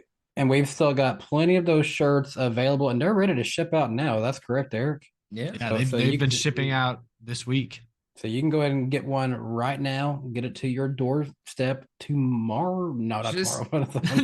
I mean, it's it'll be there in 2 hours. I'm bringing it myself. Okay. Right now, the car is just now popping up on my screen. But oh my gosh, it is so beautiful. You guys have to get the diecast. Get the diecast, y'all. Get the diecast. It'll be a showstopper. Like you see all these like kind of boring diecasts behind me. You know, I can't even see what they are. They're all blurry. They're all dark. This car is gonna stand out. It's gonna be a showstopper. Hell, it's a better throwback than the 47 has. I love it. Okay. I love having our own. Can we talk about that? Because that was, I'll go to spoil one of these super chats. Miles Gurley said, $1.99. Who has the better UPS throwback? How about the one that actually has UPS on it? Yeah, the one with UPS. And like, because what is the 47? That's basically like what? Some like type of recipe on it or some shit? They're literally apparently supposed to be the same car, the same year. And like, that's just advertising like grilled cheese with using country crock. Yeah, but wasn't it somebody's like recipe or something too, or whatever? Like somebody's. Oh yeah, somebody. Like if I look at that car, I'm thinking that's not a throwback. That's just a country crock paint scheme. Yeah, but thankfully the one did it right. Is it better though than the Tide throwback that GT? It is better than the Tide throwback. Oh yeah. That's what about the Bush's baked beans throwback? Oh my god, I'm just realizing how horrible their paint scheme. At least that one was actually a throwback, but you know. Now okay, it's disgusting. Well, we're not much to talk because we're not even doing a throwback. But at least it's still a better throwback. At least we are acknowledging we're not doing a throwback. Hey, you know what? No, it's all good. We're throwing it back to the 1990s Lakers with the Lakers colors. There you go. Yeah, we got That's some our kind of throwback. 80s, 90s style color scheme. Yeah, But yeah. This is a throwback to the 2023 Darlington race when we had our first car on the track. But actually, you know what? And in all actuality, the fans, like, y'all can't get mad at us. We were up front, like, hey, no throwback here, y'all. We're doing our own thing. Yeah, No throwback I here, mean, folks. it's better to just do your own paint scheme than to half-ass a throwback. That's the way I see it. Why do I feel like JTG was like, okay, yeah, we got this cool country croc car. Oh wait, we forgot it's from. Oh hey, that kind of looks like that one that Ross is doing. Let's just say it's a throwback, guys. Come on. I need to look at this car again because I don't remember. I just need to see it again. It's literally just like a white and brown car with a little bit of a yellow trim on it, and then it's got the Country Crock logo and a grilled cheese on it. Yes. Not NASCAR and NBC, the Twitter account tweeting both the Chastain and the Stenhouse. No, they did that. Yeah. With the office meme, corporate needs you to find the differences between these pictures. Oh, there's a big difference. Oh man. But yeah, no, interesting. Yeah, It'll be interesting throwback weekend. But and once again, that'll do it for this edition of the famous lightning round on the NASCAR Weekly Podcast. And now, back to the show. Let's get into it here. We talked about this briefly a little bit. Legacy Motor Club is going to Toyota. Jimmy Johnson has officially joined the dark side. The dark side, indeed. Those damn Toyotas. Them Toyotas, they're going to ruin the sport. Reminder, tomorrow is May the 4th. Oh, yeah. May the 4th be And then after everybody. that's Revenge of the 5th. Oh gosh. And it's also Cinco de Mayo. It's also the day where everyone gets drunk and has tacos. So yeah. Oh, yeah, Star Wars right. tacos. But hey, look, I hope I'll just get right into it. Hey, Legacy Motor Club, they were already on the decline already right from the start of this year. I had gotten the feeling like way before this was announced that I felt like with Jimmy Johnson coming in, he's going to bring in some of his regime, his visions to the team. So I really felt like, okay, this could either be a breakout season for Legacy Motors, a Motor Club, or one of those like wash seasons where you basically put all of your eggs into, the next season or the year after. So either 2024 or 2025 will be the breakout seasons. And now this whole move to Toyota this early in the season really just speaks volumes. I wouldn't say guarantee it's going to be the breakout year. I feel like the 43 for about the last 40 years has been saying it'll be the breakout year next year. Well, obviously their ambitions, they want to break out. Now, whether they will, that's still to be determined. Now, we were talking about this earlier in the show. This was a whole debate. So right now they're like what, the 6th or 7th Chevy team? Is that fair to say? 5th, or are they a little maybe higher? 5th. I don't know. I'd call them 5th. I would say Hendrick, Trackhouse, RCR, maybe Colleague. But I think from there it's debatable. I think I would put Colleague above. I would put Legacy above Colleague in all honesty. Maybe Legacy's 4th. JTG. Who are we forgetting? JTG. And they're kind of right there with Colleague. Stenhouse is like up towards he the won top the 500 10 points. He won the 500 too. He has I been guess that's on true. it. But how much? I don't know how much Chevy support they're really getting. I mean, they have a Roush pit crew, as we found out this year. I would put them below. But I don't know. Maybe they are. I don't know what Legacy. But the point is, they're not top 2 or 3. Whereas now they're in the top 3. They're on the podium with Toyota. But we've always seen, a team like teams that are gone. Levine Family Racing and Gaunt Brothers. They were always the 3rd Toyota team, and that didn't treat them well. Is Gaunt Brothers gone or just like permanently? I think they're like, I think they're chilling. Like we're taking a break. Yeah, but I mean now there's this whole dilemma where it's like, okay, do we want to be the 5th best Chevy team or the 3rd best Toyota team here? Because the move to Toyota, I feel like it's a solid move on paper, but then when you look more into it, I'm like, those teams Danny just pointed out, because we thought Levine Family Racing was going to be something with Toyota, but then they never really were, and then also, I love their set of drivers too, to help, to help build that team and stuff. But I don't know. I think Jimmy Johnson's really like, he's really trying to make this whole this team his own, basically, you know, with all these personnel changes, that sort of thing. So we'll see if it pays off in a couple of years. But I mean, right now, I'm just gonna say right now, just, you know, this year is basically just a wash. Next year might be the breakout year, by their standards. I'm not saying they're gonna win like multiple races and stuff, but could they run better than they are right now? For sure, definitely, for sure. I'm gonna ignore. Sorry, Danny, go ahead. I'm just gonna throw this out there. Talk about Toyota. Daniel Swanson said all the money goes to Japan, not the U.S. Toyota sucks. That's correct. When I sold Toyotas, I didn't make any money. They said it had to all go to Japan. That is correct. Every single dollar bill. Well, what I was going to say about Legacy's performance is I think with this announcement, I'm going to kind of ignore anything that has happened or will happen this year. Like, I don't know this for sure, but there's a reason to believe that maybe whatever Chevy connections they had have certainly been lessened this year once Chevy got wind that Legacy was talking to Toyota. So that could partially be responsible for why they've struggled a bit this year. Just really quick, I wanted to clarify too. This is they're currently an RCR affiliate, correct? I don't actually know. I thought they got Hendrick engines for some reason, but it has to be RCR. The Petty campus or RPM used to be they right were there across the street from RCR. Okay. So I look at this year as kind of a wash, like you said, Darian. I think they're going to take a step forward next year. I think Noah Gragson as a driver still has a lot of room to grow. He's going to need to kind of rein it in, but refine a lot of that skill. But Eric Jones is ready to win now. Eric Jones could be a championship contender tomorrow in the right equipment, I believe. So I think there's a lot of reasons to be optimistic. If you're Toyota, this is a huge win because you got two aggressive co-owners, Jimmy Johnson, Maury Gallagher, who have shown that they're willing to make drastic changes quickly to try and get better, more competitive, try to win. And you get two more cars to up your car count to 8, which on super speedways is a significant advantage, or it lessens the disadvantage. My only worry with Legacy Motor Club, I'm a little worried about Gregson. Not sure exactly what he's going to turn into.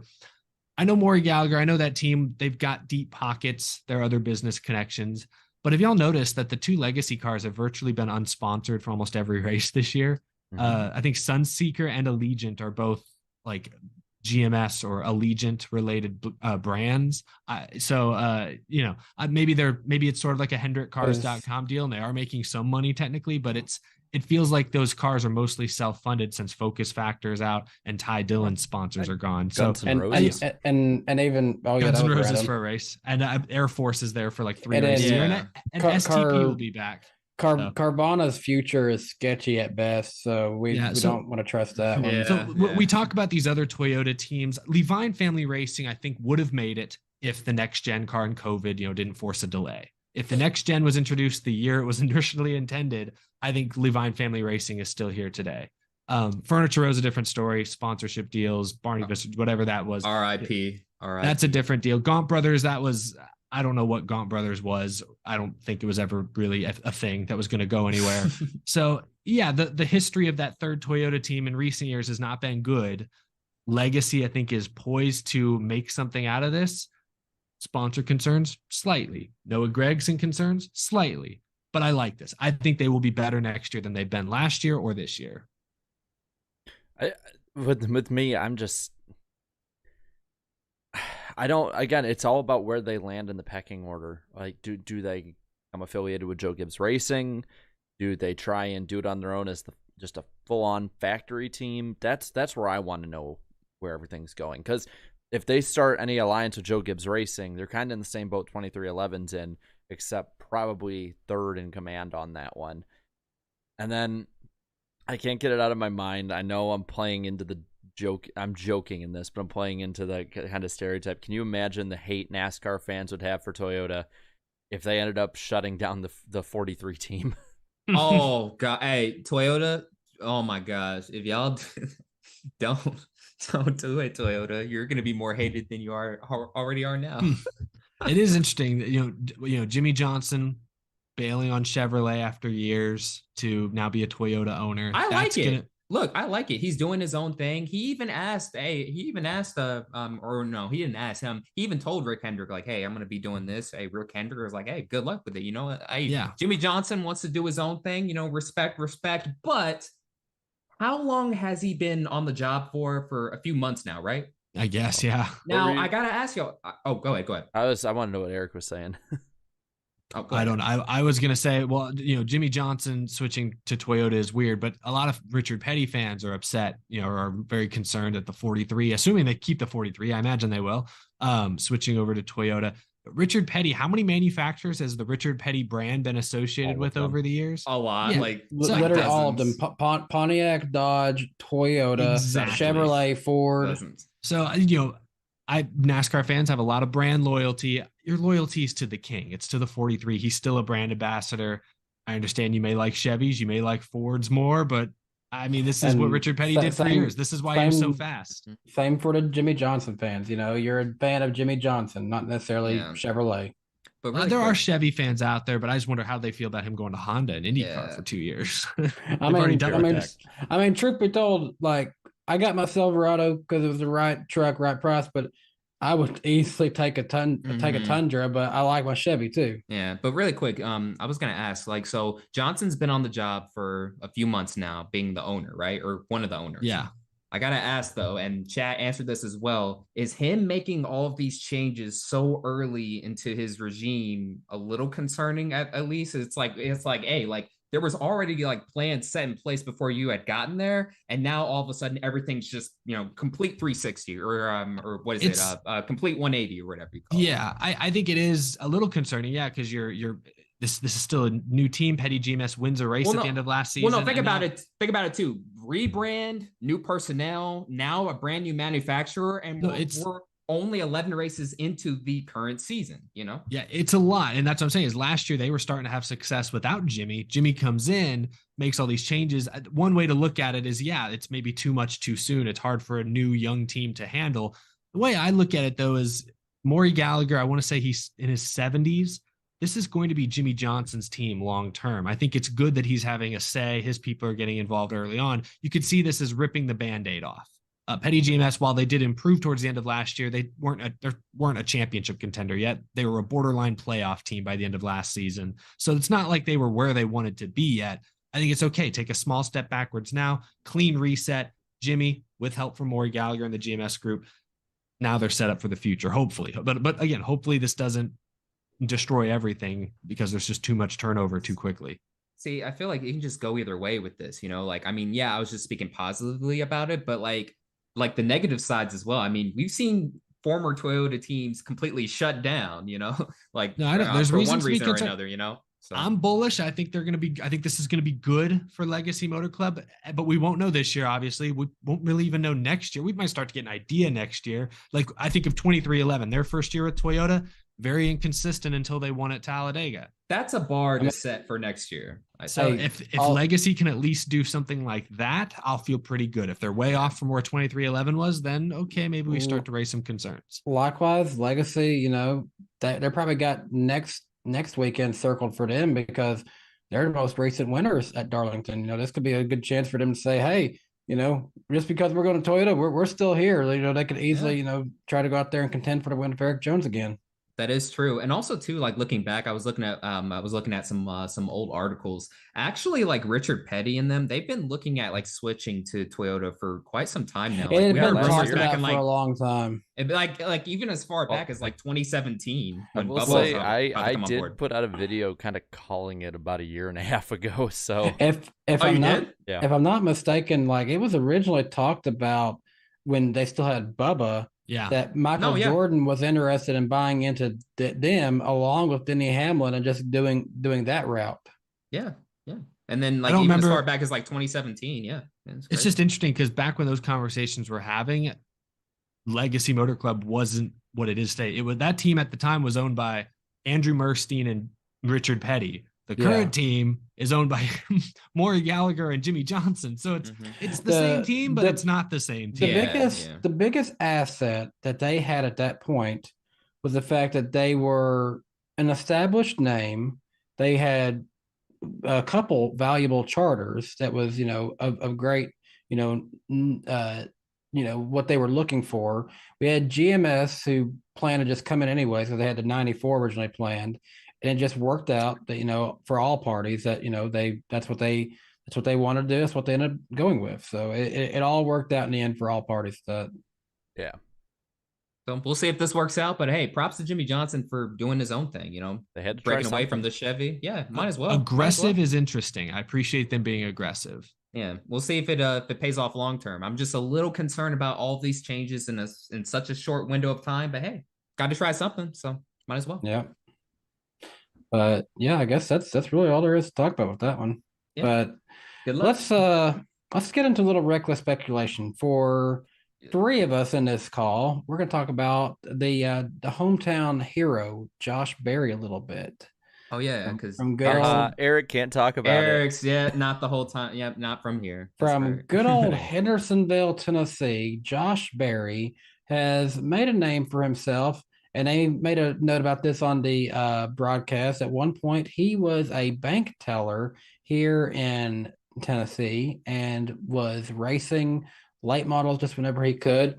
Made a great friend online in Dale Earnhardt Jr. and got the opportunity to start racing his late models, and his career has progressed ever since.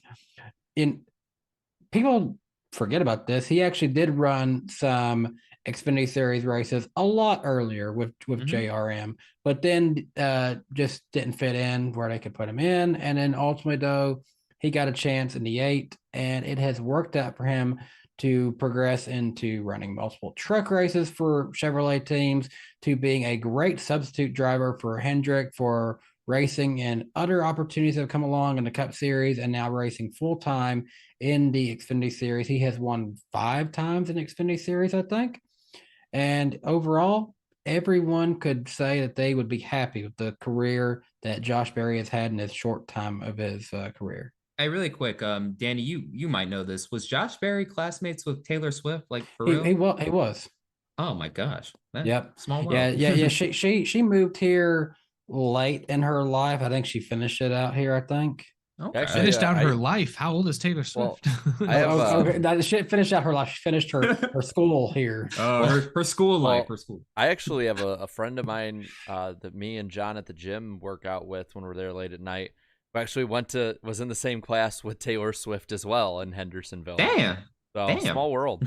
Yeah, it really is. But yeah, so hey, we were just talking about speculation. There's been people who have been rumored to be who SHR should put in the 4 after Kevin Harvick retires. Originally, I would have thought of Ryan Preece. He got the deal earlier with the 41 opening up. Okay, I don't know what you're laughing at. Yeah. Okay. I see now.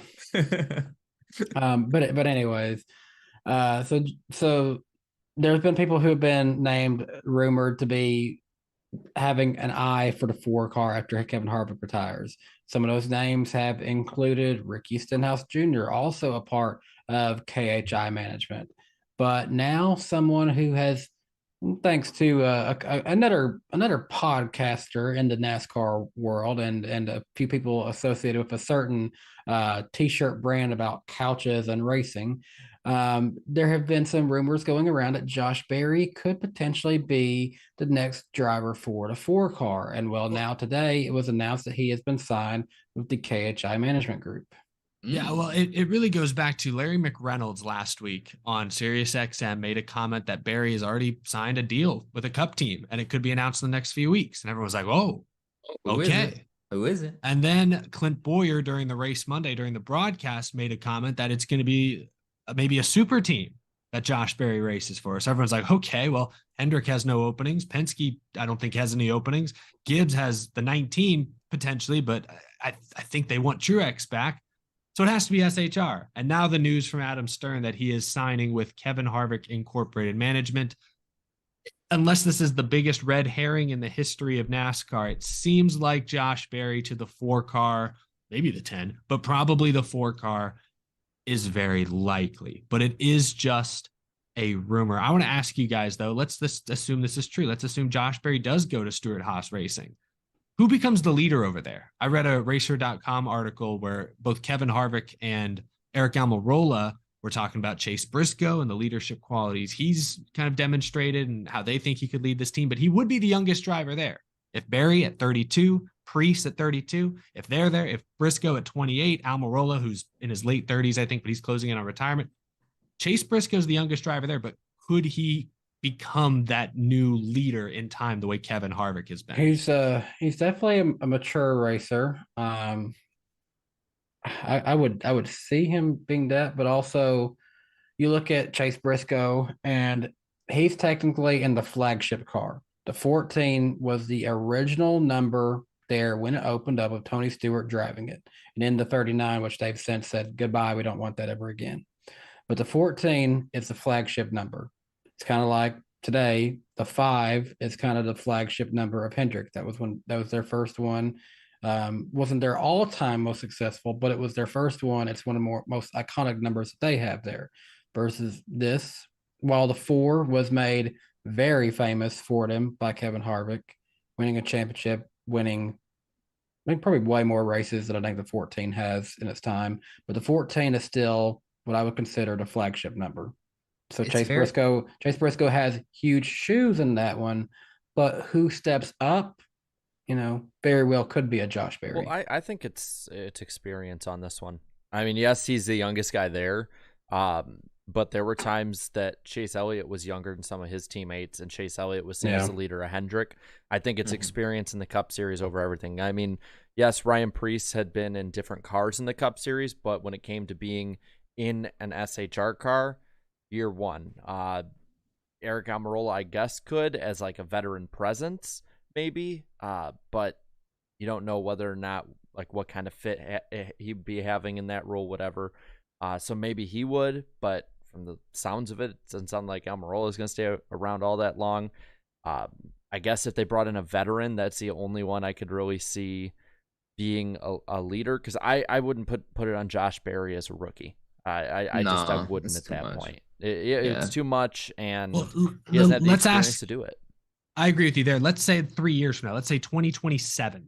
It's Josh Berry, Ryan Preece, Chase Briscoe, and we don't know who's in that fourth car. So let's pretend the fourth car doesn't exist. I'm gonna hypothetically say Zane Smith. That's who I could. Yeah, see. I was thinking about that. Sure. I was thinking about that. In 3 years, it's Zane Smith. That's so much regular speculation. It's Zane Smith, Josh Berry, Ryan Preece, and Chase Briscoe. Who's the leader of that team? Oh, Chase Briscoe. I think Chase Briscoe easily the leader. I think he'd be the best performance-wise, so I think so. But if Berry, I don't know. If Berry's better and then gets that experience, because it's not necessarily just a whole linear experience equals leadership. So I guess, because I mean, okay, I'll put it like this. At Hendrick Motorsports, after Jeff Gordon retired, it was largely considered that Jimmy Johnson was the leader of that team. Dale Jr. had been racing in Cup 2 years, if you want to count 99, 3 years with some experience, though you could count whatever, but 2 years longer than Jimmy Johnson had. But he was not seen as the leader that Jimmy Johnson was. So I think at that point, you're looking at who has the most success. Do we want to put our bets on Briscoe, who has shown flashes, or do we want to put it on Berry, who, while a super sub, has a very, very small sample size? Yeah, that sample size, I mean, it's a pretty damn good sample size from Berry, too. See, like... in Cup, though? I mean, I don't think so. I mean, like... He's in the Cup, best. You don't think it's a... I mean, like, Berry? it's still pretty He's good. I mean, it's still pretty in good. NASCAR for like 5 races. I know, but I mean, it's like what was it Kevin Harvick said? You could strap a monkey in the 18 car back in the 2000s, and that thing would have won. It would have run 5th, or was it Boyer? Did he say that? That's one of funny. them said that. That's funny. That's funny. But yeah, I mean, if we're gonna talk about years down the line, I mean, like, look, Briscoe would have he'll obviously have been there the longest out of all of them.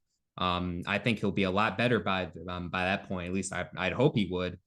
So I would go with Briscoe as far as the leadership, if we're predicting it now. Yeah, and that's the thing with Berry too is the unknown with Berry is if he moves to the 4 car, does the 4 team stay there, or maybe do they move him over to Briscoe? How does that work out?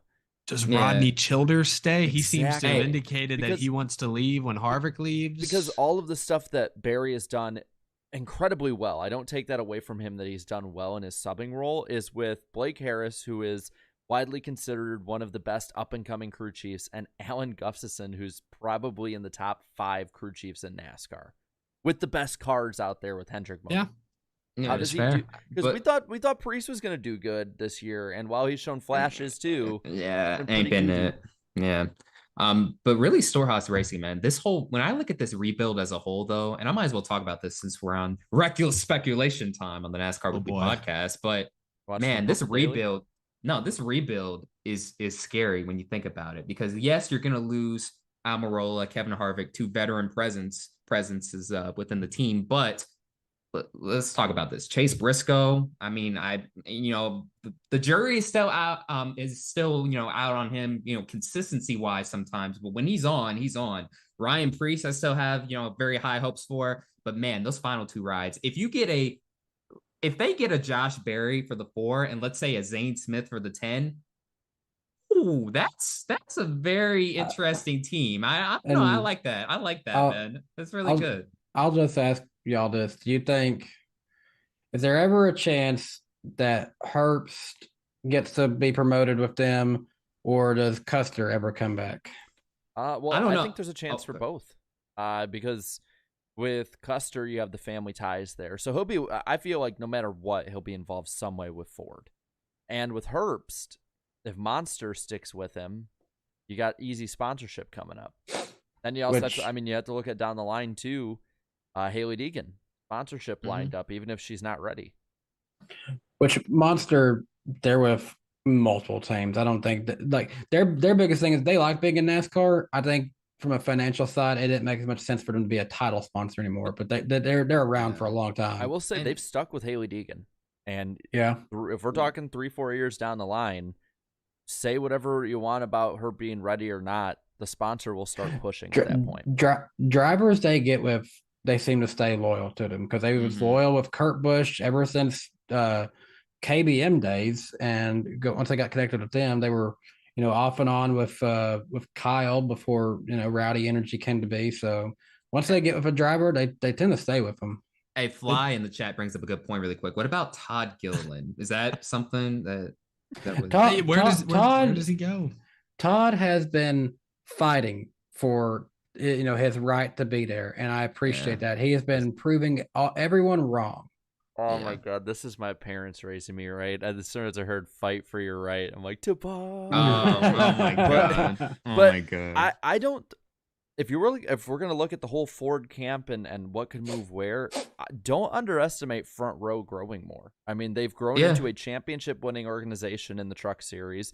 2 solid teams now instead of 1 this year, so they've taken another step up this year. Because Todd Gilliland has actually been outrunning McDowell, who's been running better than he ran this time last year. So, and this is this is something that they did last time we had a car change. When we first got the Gen 6, they started running good, but they didn't really capitalize on it long term. Versus now, this car might actually give them a chance to capitalize on that. Yeah, and I'm not I'm not saying that Front Row would replace Stewart-Haas Racing on the totem pole, but I am saying is they've outrun them other than Kevin Harvick and Briscoe this year. They've outrun half that team. And it's even more impressive when you also consider the fact that Blake Harris, who is now with the 48 team, left them after last season. So they're still able to run this good without Blake Harris. Yeah, even with him going, they haven't seemed like they lost performance. Yeah, it's it seems like they've gained performance maybe actually. So I don't know, they're very interesting. Really all the 4 teams as a whole, I'd say for the most part are very interesting, other than the Wood brothers. I mean, I don't see Harrison Burton going anywhere anytime soon. I don't, to be honest. Well, I don't know. Are they going to keep him in there while he's been running? Well, I don't know. I mean, he's got the Dex Imaging sponsorship. Yeah, that's what I'm saying. He's got the funding. Yeah, that is true. Stewart-Haas has had issues with funding, because if we're not thinking about one ride, we're thinking about 2, obviously. Stewart-Haas Racing has not been good with sponsorship, and if you have Smithfield going away, you have a huge hole to fill in sponsorship. And maybe plug in a Harrison Burton. He'll have experience, even if it's not good experience, and he'll have probably 16 to 20 races of sponsorship with Dex.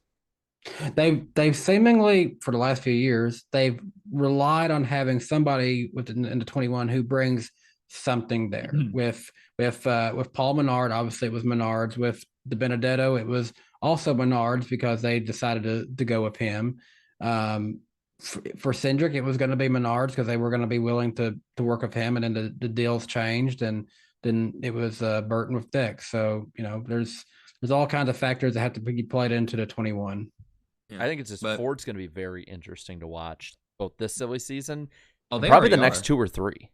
Like really what they've done with their whole, development program as well, Ford. I mean, they saw Toyota's program and they were like, hey, we want to have some prospects for our future. And hey, they're paying poachers dividends so far. Yeah, to some extent. Yeah, they are poachers. Yeah, to some extent. But yeah, Ford's very exciting. And I'm very excited about the Storehouse Racing rebuild. It's very intriguing for sure. But yeah. Yeah, if ever there was a NASCAR draft, SHR has been tanking to try to get a better draft pick one day. Tanking for Levis. Well, hey, and maybe Eric, maybe like the Texans, they'll get 2 picks now with 2 open seats. Hey, there you go. Yeah, they might get 2 superstars. That was pretty cool though to see, honestly. Yeah. But yeah, that's all there is for that. So let's head into the Kansas preview for this weekend. Start off with some of the weekend notes. No, Braun Strowman is not driving the pace car. That does not need to be in there. But Kurt Busch will be in the Cup booth. He is the defending winner of this race weekend. So cool to see that Kurt Busch will be in the booth this weekend.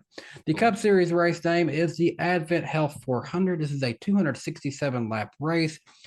Break this up. We'll have 80 laps in stage 1, 85 laps in stage 2, and 102 laps in the final stage. The start time for this race is at 3:00 p.m. Eastern Time. Coverage on FS1 and MRN. For the weather, we're looking on Sunday, very hot. A high of 89 degrees, mostly sunny with afternoon storms, 50% chance of rain. So we will see. 4:00 Central, so probably 2 hours into the race. They do have lights though, so they can run at night if need be. As mentioned earlier, the defending winner of this race is Kurt Busch. As for the Truck Series race, there is no Xfinity Series race. The Truck Series has the Heart of America 200. This is a 134 lap race, 30 laps in stage 1, 30 laps in stage 2, and 74 laps in stage number 3. This race is scheduled to start at 8:00 p.m. on Saturday with coverage on FS1 and MRN. As far as weather, we have a high of 83 degrees and a 40% chance of thunderstorms on Saturday. The defending winner of this race is Zane Smith. Darian, what is Las Vegas saying about this weekend? Well, on the famous betting odds on the NASCAR Weekly Podcast, here is how they shake out. Kyle Larson enters this weekend at plus 550, the odds-on favorite to win this weekend, followed by his teammate William Byron at plus 600. In third is Tyler Reddick at plus 750, as well as Martin Truex Jr., last week's winner. Denny Hamlin rounds out the favorites category at plus 800. As for the best of the rest, Christopher Bell plus 900, Chase Elliott plus 1200, Ross Chastain plus 1,400, followed by Kyle Busch at plus 1,600. And finally, to close out the best of the rest, we have Ryan Blaney at plus 1,800. And as for the famous underdog segment, Bubba Wallace, last year's winner at plus 2,000, last year's fall winner at Kansas, excuse me. Ty Gibbs at plus 3,500, Josh Berry at plus 6,000, followed by Chase Briscoe at plus 6,500. And last but not least, Chris Buescher at plus 10,000. Now moving on to another fantasy part on the podcast, the fantasy points, the fantasy league. Let's take a look at how the NWP fantasy league standings are shaking out. Wow, very close. Just 1 point ahead of Danny B. Wife. In first is Sean 48 NY, who is just 1 point ahead of Claudia. Danny, wow, that's a pretty close battle. In third is Kansas Legacy 2. How will this affect Kansas Legacy? I'm not sure. And tied for P4, rounding out the top 5, is Toyota Tough. And last year's champion Trevor Sports 98 is on the comeback trail, and I am just outside the top 5 by 1 point. So that's how close it is. It's pretty damn close. And as for the NWP Fantasy League 2, because if you guys have forgotten, we have 2 fantasy leagues now. We have a new points leader as well in this one. JC_43 is ahead of, oh no, we suck again, Blaney's Pit Crew in P2. Common Chase Elliott is in P3, followed by 42 Larson 5 in P4. And rounding up the top 5 is your boy, Darren Gilliam, a.k.a. Black Flags Matter. But now to one more part of the segment, Ooh, Eric's favorite segment, the pick points. And as for the pick points here, Eric is the leader with 202 points.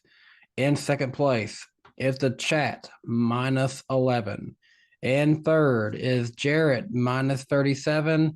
And Darian is not far behind in fourth minus 39. And in fifth, it's your basement boy, Danny B, coming in minus 46 in fifth. Ooh, yay, not in the basement, not in the basement. I should have picked Truex though. Damn, I would have gotten so much. For Kansas, Eric, who is going to win the truck race? Damn, Eric's feeling a little too good. Hey, chat, humble Eric right now. He's having a little too much fun now. Hey, they tried humbling me the last couple weeks. I had a couple bad weeks in a row, but we bounced back in a big way with Martin Truex Jr. securing the fat dub at Dover. I'm sorry, chat, but I'm coming for the weekend sweep. I feel very good about my picks. I have a feeling many of us will have similar picks these two races, but starting with the truck race, I'll go safe. I got to pad this lead or at least not lose ground to y'all. KFB, Kyle Busch, book it. Yeah, I'm going to go same way, Kyle Busch. I forgot he's in the race. Hey, you know what? I already made my picks. It's all good.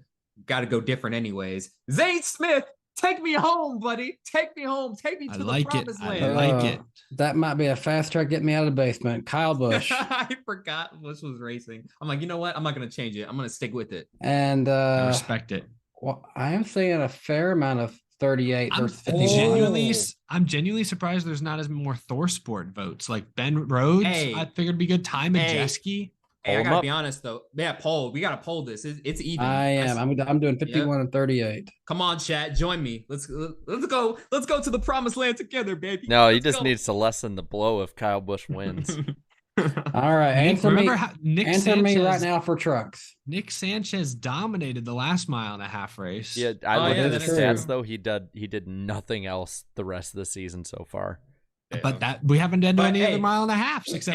Kyle Busch wasn't also in that race. Hey, but Eric, who was second coming to the final lap in that Texas race? Zane Smith. You know it, exactly. Was junked. Oh, I'm genuinely shocked. Right now, the 38 is leading. Do it, chat. That would keep things interesting. That's not a bad pick. I think that's a really solid pick. It is a very good pick. I mean, I remember. All right. Actually, funny enough, this was the truck race. If I remember right, I was actually packing to move while watching that truck race last year. All right, chat. You have until the end of Cup Dark Horse to make your selection. Damn, feels like yesterday, Jarrett, because I was helping you move in. So, with that being said, Eric, who's going to suck in the Cup race? I'm going to say Austin Cindric. I was pulling up his stats really quick because I wanted to see. I just feel like he's been just so inconsistent this year. He's fallen out of the top 16 in points. Yeah, whoa. His last 5 races, his best finish is 19th. So he does not have any momentum coming into Kansas this week. Austin Cindric. Sounds like a Spindrick to me, but I'm going to go with somebody who had a very, very bad race here last year, but we'll have another one this year for completely different reasons. Eric Jones. I talked about him at the beginning of the show. I'm like, what the hell is going on with this guy? You don't expect him to light the world on fire, but damn, I expected a lot more than we have been getting this season. Austin Dillon, you're gonna suck. Sorry. A lot of Austins, but I'm with Eric's Austin on this one. Austin Cindric is my pick to suck this weekend. Damn, what is it with Austin's disappointing this year? Come on. As far as the chat, I've seen a lot of Harrison Burton. Yeah, I think you might as well. I think you might as well give him Burton. But if you see anything else, I think it's because we started talking about him for a little bit. We kind of reminded him that, like, hey, what's he really doing? Yeah, there's somebody. He had his weekly spin this week. Oh, that's right. Seriously, it is. If you go back, it's almost become a weekly occurrence of him spinning out at least once a race.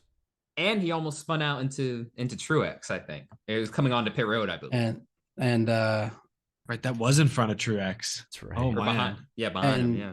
And again, chat, you have until the end of Cup Dark Horse, but it looks like you're going to follow Darian's advice. Let's do it. Let's ride. Come on, Zane. Take us to the promised land. We got a lot of points to gain and potentially to lose as well. I'll say this: I don't like picking against Zane Smith, so this isn't a shoe. This will be a good battle. This is Yeah. good. I like it. I like it. All right. So, Eric, who is the underdog for this weekend in the Cup race? I think I know who a lot of people are going to talk about, so I'm going to go a different direction. Josh Berry, I'm going to go Josh. I mean, 3 top 10s in his 6 Cup starts, and what he did in week 1 with the 48 team was very impressive. What can he do now in week 2 at a more, I mean, Dover's a pretty normal track, but Kansas is a little more standard. I think I'd be curious to see what he can do. So I'll go Josh Berry. I'm gonna go with the guy who should have at least a fifth top 10 on the season, maybe a top 5. I think Ty Gibbs could get his first top 5 of his season, and maybe would it be of his career as well in Cup? I don't think he's got a top 5. So, No, he Yeah, doesn't. no, have a top yeah. five. I think he can get it done this weekend. Hey, let's not forget, we saw how this dude performed here the last time we were here, man. But I'm not saying he's going to win this time, but I wouldn't be shocked if we see a potential top 5 run out of good old Bubba Wallace. Bubba, time for you to step it up at one of your favorite tracks, by the way. So Bubba fans, get hyped for this weekend. and so far, me and Eric are 3 for 3. I'm also going with Josh Berry on this one, primarily because at the end of the last Kansas race we were at here, Alex Bowman looked like he was going to potentially win it, but he was passed there in the closing parts of the race by Bubba Wallace. But he was very impressive there. He's had other good runs there at Kansas, so likewise, this 48 team has a lot of good notes to go off of. And I could see Josh Berry picking up a top 10, maybe in the top 5 in this one. Yeah. And the chat's very spread out. I've seen a lot of Bubbas, but also like a lot of like Gibbs as well. I think it's between Bubba and Gibbs. I was thinking maybe I'm mainly seeing Gibbs. I would give them Gibbs because I think there's a chance they'd consider Bubba for their win pick, but Yeah, I don't think they'd pick Ty Gibbs to win. Not yet. Not So yet. I'd give them Gibbs for their dark horse. Give them Gibbs for the dark horse. And also too, like the chat, they've spoken as far as the truck pick. Good job, Zane Smith. And It is. here we go. You're going with Zane Smith for the truck win. All right. And We're now- in it together, boys. We're in it together. And now, for the main event of the evening, who's gonna win? Who's gonna win at Kansas? Eric. 23-11 last year swept. It was 2 different 23-11 teams, but 23-11 was the consistent factor in both races. I'm going to go with the better 23-11 racing driver right now. Sorry, Bubba Wallace. Think he's very good, but Tyler Reddick is top 10 in points. He already has a win on this season, and he's going to make it 2. Tyler Reddick becomes the 4th 2-time winner this year. That's my pick. And would be 3 in a row for the 45 car. That's true. Oh wow, that's right. Yeah, As With, cool, with three different with drivers. 3 different drivers. Wow, That would be wacky. that's crazy. That'd be crazy. as cool as that would be to see, I do not think it's going to happen personally. I think he'll be up front. I think Reddick has been a very strong driver, but I'm going to pick a guy who I think, he's very much feast or famine. We had famine this past week, and I picked him at Dover. I think he's going to feast this week. I think Kyle Larson going to get the win. Remember, he was the one who was up front last spring against Kurt Busch. He's ran up front at Kansas before. I've seen him win in person at Kansas, and I think I'm going to see it again this weekend. I'm going to stick in the same boat, the same Hendrick Motorsports boat. I mean, good point, Eric, but I don't know. I just think Hendrick Motorsports, they can just be too good sometimes, man. I feel like we'll end up seeing it this weekend, but not out of the 5. But I think the 24 of William Byron is owed one here at Kansas, and he will win. He will score his 3rd one. He will score his 3rd win of the season. I always remember his first Cup Series start there when he had that major accident back in 2018. I've always thought, you know what?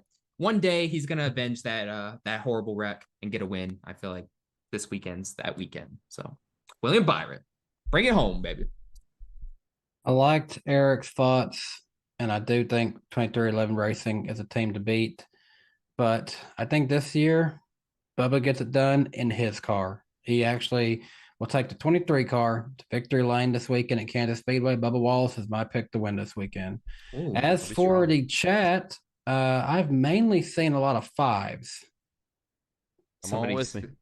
And then we see the T-Pain pick, Dario Franchitti. He doesn't even race anymore, not even NASCAR, but that's funny. But yeah, so for our picks, we had 2 Hendrick and 2 2311. Wow, very interesting. Very interesting. I think they're skewing Hendrick. That's a lot of 5s I've been seeing. Yeah, I've seen a lot more 5s, and I would just go ahead and give them Kyle Larson. Yep, Larson it is then. All right, you're in it with me, chat. All right. Let's see if it pays off. And with that being said, let's finish up with some super chats. Let's see if you can keep us up till 11 o'clock like you did last week. Oh God, don't challenge him. Don't challenge him again. Please don't. Don't do it. Don't do it. Let's see. Where did we leave off at? We left off with Bathroom Boy. Where was he at? Oh yeah, it was Dustin. Next one, Dominion 42. Appreciate the $10. I've noticed this weekend that NASCAR seems to be trending more in general on Twitter, with Ryan Truex winning, Ross being Ross, and Legacy Motor Club swapping to Toyota, all being at least top 10 for several hours. Well, you got to take that a little bit of a grain of salt, because you're trending. What you actually see trending is going to be more associated to your follows and interests too. So it's not always going to be the same trending for everybody. So Twitter's not real. There are different trending tabs. I mean, there's I believe that NASCAR is trending a little bit more though this last weekend. It's definitely trend. It's definitely trending, but sometimes it'll show you more specific things. Yeah, no, for sure. But especially considering it was a Monday afternoon, what else was going on in the world on a Monday afternoon? NASCAR probably owned it. School. Because for my trending page, like I'm more likely to see something Tennessee Vols related, NASCAR related. I've even seen Bassmaster on my trending. So Well, there's 2 trending pages on Twitter. I guess I mainly see mine. I don't. Yeah, you're looking at the For You page for it. No, but I mean the thing that NASCAR needs to know this too. Twitter's not real. Like stop! Don't gauge Twitter for any of it. I can't even access Twitter on my computer no more. It will no longer let me access. That is a blessing. It's falling apart. Yep. It's falling apart. Napa Racing Fan 927, appreciate the $5. MTJ's win is the first win for JGR by a driver not named Christopher Bell since Denny Hamlin won the 2022 Coke 600. Will all 4 JGR cars make the playoffs? I would say most likely they would. Yeah, most likely. I'll go 3. I is the only one that I'm concerned about, because I think he's right now 17th or 18th. Yeah, true. He might not. But he's trending the right direction, and there's a lot of season to go. So there's a chance. I don't think I did not have Gibbs making it at the beginning of the season, but he might get closer than I thought. Last year we saw Christopher Bell start off very bad. He was way in the 30s, and he came back to. He won his way in, but still anything's possible. Marky Mark, appreciate the $5. Hello, you bunch of hot dogs. Hello there. Hello. You just like DW. Yeah, just like DW. Spencer Purcell, great admin and a member of DannyB Superfans for 22 months. That is crazy. A Truex sweep, Martin Monday. Thanks, Ross. Jimmy Leos, appreciate you becoming a member of DannyB Superfans. Ross Chastain, appreciate the $2. I did the unbelievable, as I said earlier. Need for Speed 5353, and this is when they was all changing their profile pictures to the bowl haircut of Noah Gragson, and he just said bowl. Dustin Pexa, appreciate the $4.99. Have y'all ever entered / exited your vehicle like a NASCAR driver? Hashtag NASCAR driver challenge. I did it just before seeing Jared's video and laughed so hard. That's right. Yeah, I have not. I've not, but we should all try. That should be the new challenge. The new trend. I don't want to try it because I have a truck and that could go bad so quickly with how tall that is. just put an air mattress down there just in case. Wear a helmet. And also, my car is falling apart by the day. It's so old. So I don't know. Maybe the door will stop. The door handle will stop working, and you'll have to climb in and out. Well, actually, no. Like the door handles actually don't work anymore. I have to manually go in and unlock them. Yeah, it's true. It's bad. It's bad, bro. So I'm good. I won't take the risk of breaking my door even more. Fair enough. Need for Speed 5353. Appreciate the $5. Y'all talking about Ross wrecking Brennan Poole, but what about Kyle Busch wrecking Ty Dillon? Oh, what? Wait, hold on. Wasn't there an accident going on in front of them when that yeah, happened? No. There was an accident going on in front of Kyle Busch, and there was a chain reaction thing or whatever. But I think that's a don't little know. different. Yeah, it's a it's little definitely different a bit. I was sitting here thinking, are we talking about a different race that I don't remember? 'Cause No. We're talking about last weekend's, and no, I mean, don't know I about wouldn't that. say that's not on Kyle Busch. I mean, it's just a chain reaction deal. At least in my opinion, it was. Jimmy Leos, appreciate the $5. Hi guys, that was a great race for Monday. And what do you guys think about all the NASCAR throwback paint schemes so far? There have been some good ones, but then there have also been some. Hey, we have a country car. Let's just call it a throwback. I don't know. Like I'm sorry to be like a whole Debbie Downer here and stuff, but like I don't know, just the throwbacks in general. I like that. That was good. What Eric? No, that was not good. What Eric has in his hand could have been done so much better. And I've seen some people on Twitter who have done it so much better. Yeah. They left too much of a gap. Like I think it's ridiculous that the like DeWalt logo on this old car is actually larger than the one that on the Christopher Bell render. Like that's a little wacky. Yeah. I appreciate DeWalt doing this throwback scheme. It's long overdue. I wish it was with the 17, but Kenseth did drive the 20, so it works. At least they did it, Eric. You know what? At least they did it. Actually, at least they did it, and it's the right sponsor and the right colors. I mean, like, look, I don't know. Just in general, for me, like throwback weekend, it just feels like so watered down. Like I might be the only one who thinks that, but I don't know.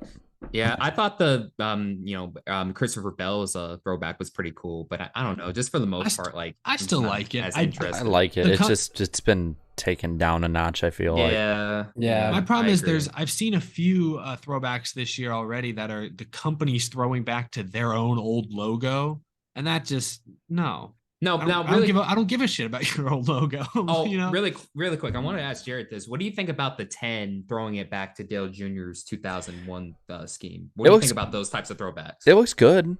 I mean, it doesn't fit the right number, sponsor, all that stuff. So I mean, if I'll be nitpicky on that, but it's not the worst one. When I saw it, I immediately knew what it was. Plus, people forget that Daytona race wasn't the only one he ran that scheme in. He ran it in the All-Star race in 2001.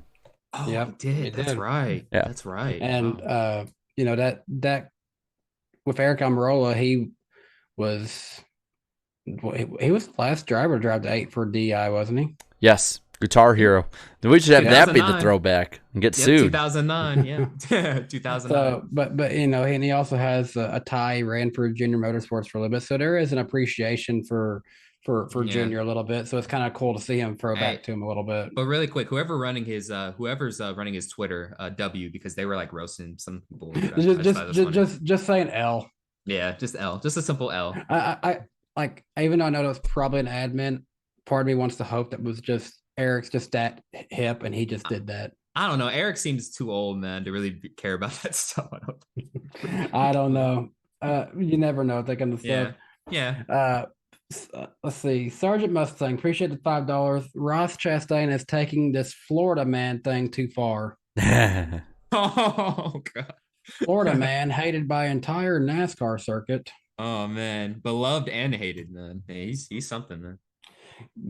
Gary Bucky, appreciate the $5. Say what you want about Ross.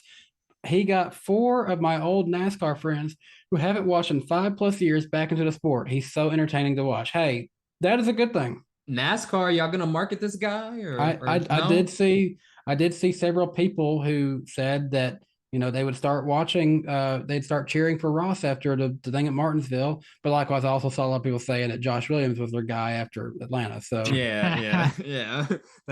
How long did that last? Yeah. Oh, this is funny. The hair Gregson cut off. Appreciate the $4.99. Justice for Poole, second best hair at Dover.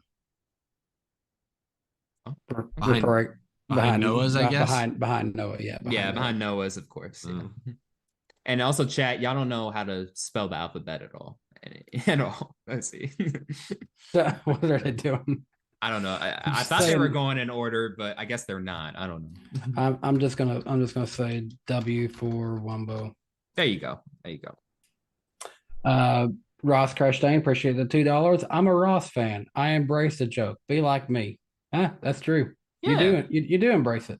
Yeah, just embrace it, man. Dude, I mean, like, I can imagine being a Ross Chastain fan, though. That must be pretty cool. Like, it must be pretty funny because, like, your guy's gonna be he's gonna be competing for the win, but then also he might piss somebody off as well. So very entertaining. Let's see here. Mark Barton fan for life. Appreciate the $4.99. If Gregson gets a regularly competitive car, things will get interesting between him and Chastain.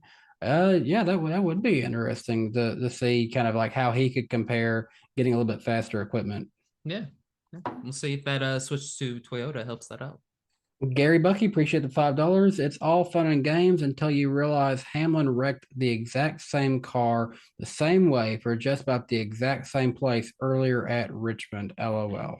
I mean, not entirely wrong. Yeah, that is true. Yeah. The hair Gregson cut off. Appreciate the $4.99. Chastain is the new Robbie Gordon of the Cup Series.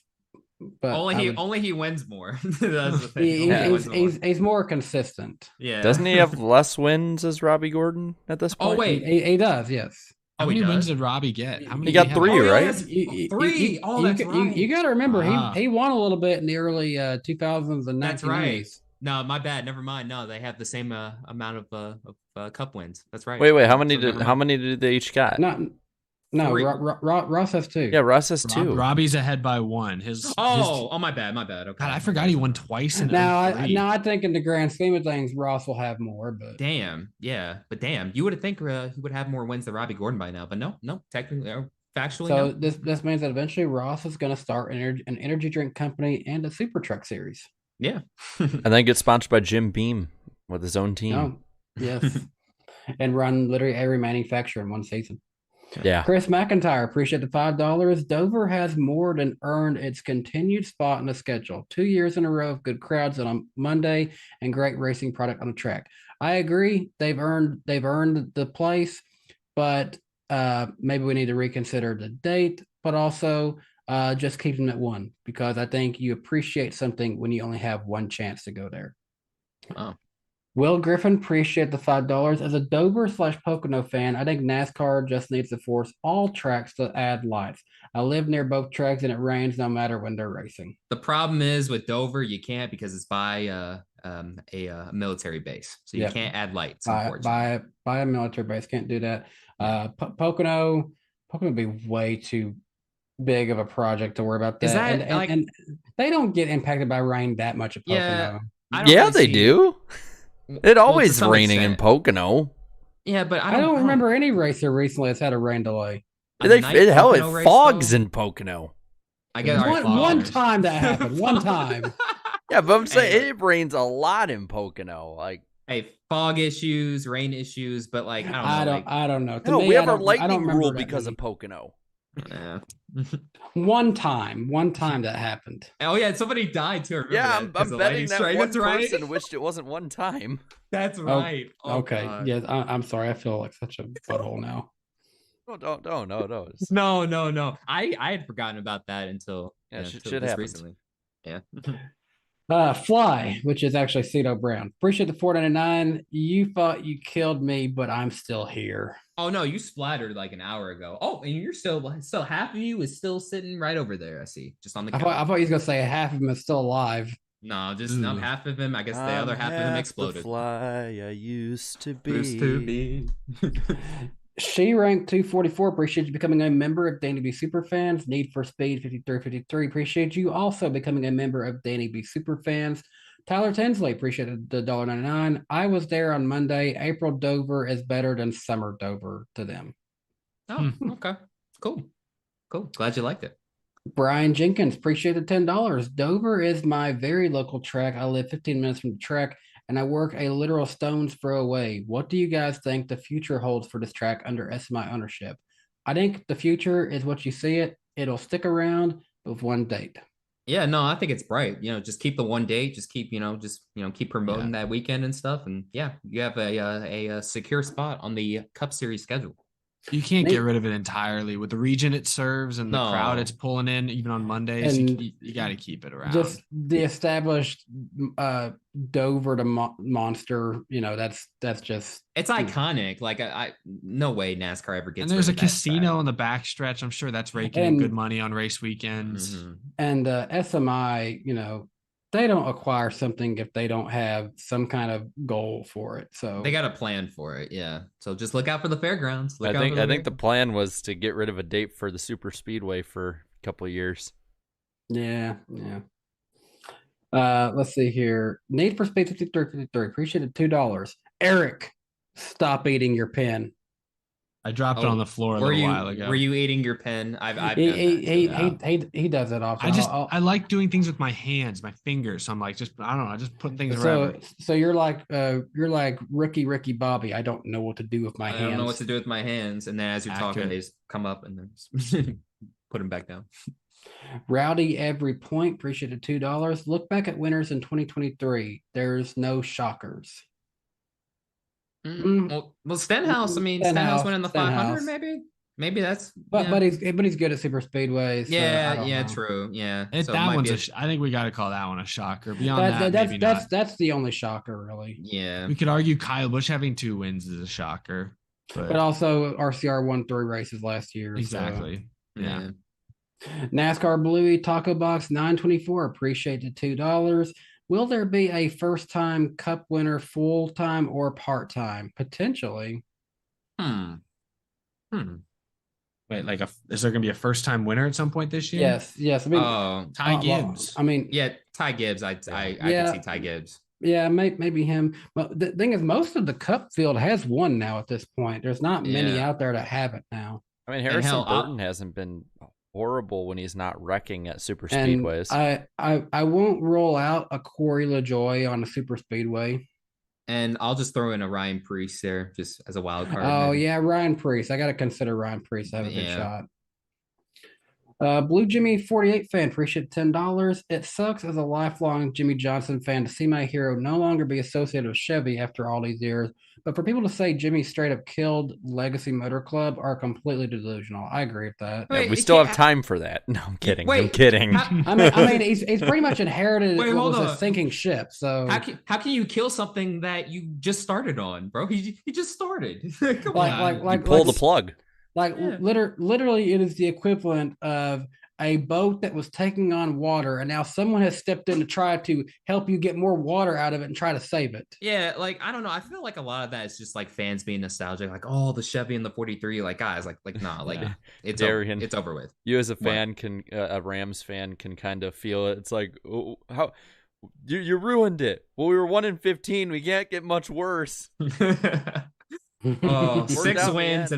6 wins in my first 3 years as a St. Louis Rams fan, y'all. That was crazy. That was crazy, y'all. Crazy times. Need for Speed 53. Appreciate the $2. Looks like Ty Dillon wasn't the problem last year as far as legacy is concerned. Well, I mean, he definitely wasn't helping. And one of their drivers still won. What did the other do? Yeah, but now I will say this though, the whole Ty Dillon last year to Noah Gragson this year comparisons I feel like are extremely unfair because I mean Gragson is a rookie, There's that. Well, yeah. Ty Dillon, he probably crashed a decent amount. Ty Dillon's issue he was just slow. Gragson is just spinning out too much because he's pushing too hard. Mm-hmm. But I mean, he was front row on the final restart at Talladega a couple weeks ago. I know it's Talladega, but Gragson was in contention for a win 2 months, 3 months into his Cup career. The thing with Ty Dillon is, he showed what he could do in the 42 last year, and now he's in the 77, and you have a driver who's considered to be not the greatest in a car that's definitely not the greatest, and we're seeing kind of the results we imagined. Yeah, unfortunately.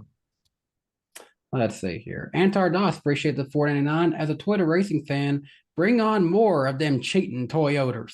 Hey, man. Hey, we'll see. We'll see how they do. They've needed more because I've noticed this. It's funny. On the Fox Super 6 app, one of the questions that they'll usually ask is, which manufacturer gets more drivers in the top 20? And I'm like, it's always Chevy and Ford. I'm like, oh, wait, that's literally all it can be, because there's no possible way that Toyota could have a chance to get more in the top, like whatever percentage than the other guys. I It's never thought impossible. about that. That's funny. Yeah, it's impossible. Yeah, so that's never, they're never a factor in that. So it's always Ford Mhm. versus Chevy, and then there's a few Toyotas out there. My Versus- favorite movie, Ford versus Chevy. Oh yeah, that was good. That's Yeah, good. it was great. Versus Christian Bale's outstanding. versus the first few seasons we had Toyota, there was a lot of teams that were actually Toyotas when they first got started. Mhm. Sorry. A lot of races missed in that first year as well. Yeah, and a little bit of assistance from some jet fuel. All right, Alessandro Sebastian, appreciate the $5. NASCAR should give JTG Darty Racing a massive fine and points penalty, and most importantly, be banned from having any throwback paint schemes. Okay. I was like, wait, what they do? What they do? Like, this really going that far with throwbacks? Is this about is this about the Rouse Racing pit crew deal? Like, come on. Like, no. And appreciate that being your very first super chat here, Alessandro. Thanks for Thank joining you. us. Isaac, appreciate the $4.99. With May the 4th tomorrow, what's your favorite Star Wars paint scheme? Mine is either Jeff Gordon's 1999 TPM scheme or KFB's 2005 Revenge of the Sith scheme from, TPM was the Phantom Menace, my bad. Revenge of the Sith scheme from Richmond. I like Jeff Gordon's 2005 Talladega scheme. I don't know why. That one just sticks out to me. It sticks out to me. I love that one. Yeah, I got to say that one. Although I don't mind the M&M's ones from that year. Tell you what, man. Say what you want about George Lucas. He knew how to get the brand out there in a fun way. Yeah. No, he did. Like, what movie was that for, by the Revenge of way, the Jared? Sith. Okay. They had Attack the Clones too. But those ones, it was like if you gave a kid a car, you gave it this template of stars for Star Wars, and you're like, all right, put your characters anywhere you want. And it's like, okay, Mace Windu here, and Clones here, Anakin, Padme, here. I gotta go up to that 99 one. It's something about Star Wars and Pepsi. It's two kind of, darker and blue like color schemes. I think they just fit very well together. I just saw this in the chat. Nap Racing by 927. The iceberg will become the Senate tomorrow. I am the Senate. And yes, Doc, Jeff Gordon did win that day. Yes. Need for Speed 5353. Appreciate it, $2. Oh, this opens up a great debate here, and I think this is something very appropriate that we need to talk about. Chicken. Oh God. Oh God. That's it? Is that it? This is chicken. That's all they said. You got my opinion last week. It's time for Chicken Weekly Podcast. What are your thoughts now? If you like chicken, you'll be a fan of Rush. If you've ever been to a Rush concert, you know what I'm talking about. I don't know that. I'll show you after the show. Time to Google what is Jared talking about? What's the reference? The new segment on the NASCAR Weekly Podcast. What the Jared talking about? I'll read about it. You keep going. I'm just gonna look up Rush Chicken real quick. You might get something different that way. Yep, I got a chicken place in Milwaukee. Great. Oh boy. Speaking of Geddy Lee, the singer and bass player of Rush, I didn't realize his Instagram is at Getty Images. GEDDY Images. Oh wow. Wow. That's funny. He was trending today, so I was like, "Oh, okay, I'm gonna listen to Rush before the show." You'll have to explain later because this is not. Yeah. There's something about they roast chickens on stage. I don't know why. Is that correct? I'll show you after the show. That's weird. Okay. Napa Racing Fan 927, appreciate the $2. Fox cut 2 ads during the credit one, thanks one to watch. That's right, they did. Oh my gosh. Because because people said Clint just got cut off. It was a merciful ad. Wow. That's funny. It's like, here we got someone to watch here. If it's COVID, Paxlovid. Need you to watch this. Paxlovid. Paxlovid. Oh, Jimmy Lewis, appreciate the $5. The Iceberg did a great job commentating the NR Cup Series race from last night, and the racing was great too, and he had a nice suite. Yes, sir. Good deal. Or maybe that was do you have a nice suite or nice suit? So my I didn't realize I hadn't washed my polos, so what I did is I got an old dress shirt I used to wear as my uniform for school and got a tie and dressed up all nice. And Gotcha. I still fit into my high school uniform. Yes, I did wear a uniform at the school I went to. I looked great every day. I never had to worry about, wearing something to make me look dumb. I always look good. Gotcha. Will Griffin, appreciate the $2. June Dover is hot and dry. April Dover is cooler and wetter. Okay. I don't know. What would you rather do? Would you rather fight the temperatures but probably get the race in, or would you rather be cooler but risk the race not happening? That's tough. Hotter and That's drier. tough. You could be Nashville last year and be both. Yeah, Yeah, that sucked. hot That and I'll sucked. go hot and wet. Hot and soaking. Yeah. I'll go with the second one though. I'd rather just it be really hot and It you was just deal not with it. moist. It was, dare I say, That was crazy soggy. though. It Yeah, was It lightning. was crazy. And Ross Chastain, as of now, this is the last super chat of the night. $2. Appreciate that, Ross Chastain. Canes is greater than blank. So literally everything. He just says Canes is the It's best. debatable. is the It's best ever. debatable. It's debatable. It's better than just about anything. If you get 3 tenders, get your toast buttered on both sides, and get an extra cane sauce, you are golden. Mm.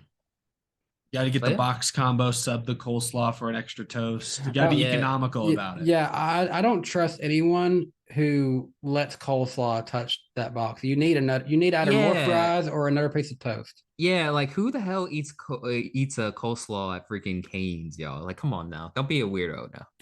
and if you ever see someone ask for no toast, double coleslaw, do not trust that person. Yeah, Jarrett's being no. awfully quiet over there. You know what? I I've might never have to had call the canes. police.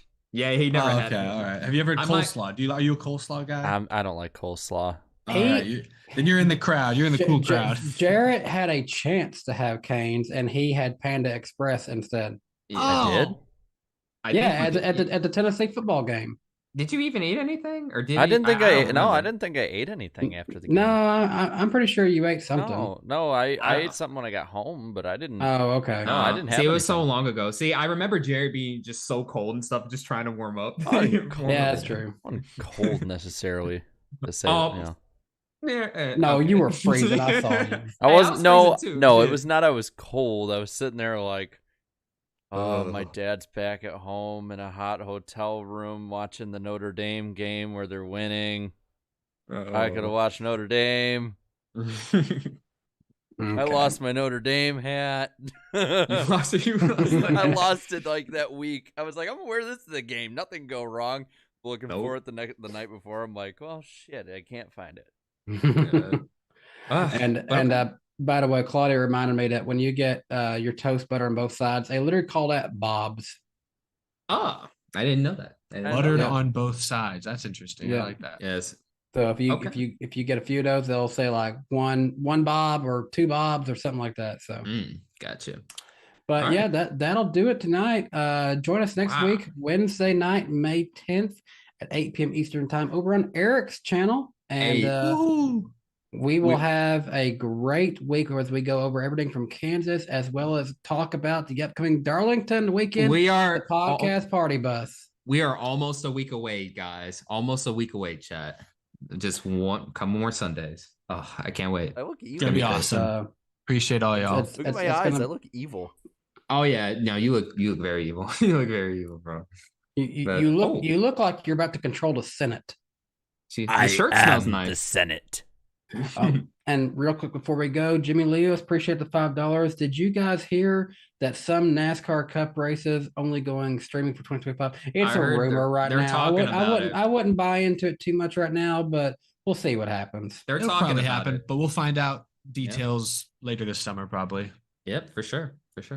But that'll do it for tonight. So I appreciate Wow. you guys for being here as always. And until next time, hey, I hope you guys have a great day. Bye, guys. Yes, sir. Goodbye. That's the front tonight. Go get us a W. Hell yeah. Ready. Green. What the copy? Right foot down. We had to go flat. Unbelievable, man. Way to keep your head in it. Holy. Oh, boy. Oh, boy. Yeah. Fix your pace. Set sail. Steve, you look beautiful. Doing great. Ridiculous, man. Holy. Do you see that? Holy cow. Good job, man. Have some fun tonight. Go get us a W. Hell yeah. Ready. Green. What the? Copy. Right foot down. We had to go flat. Unbelievable, man. Way to keep your head in it. Holy. Oh, boy. Oh, boy. Yeah. What? Yeah. I'm done with it. Fix your pace. Set sail. Steve, you look beautiful. Doing great. Ridiculous, man.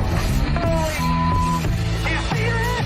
Holy cow. Good job, man. Good job, baby. Yeah. Holy crap. Yeah.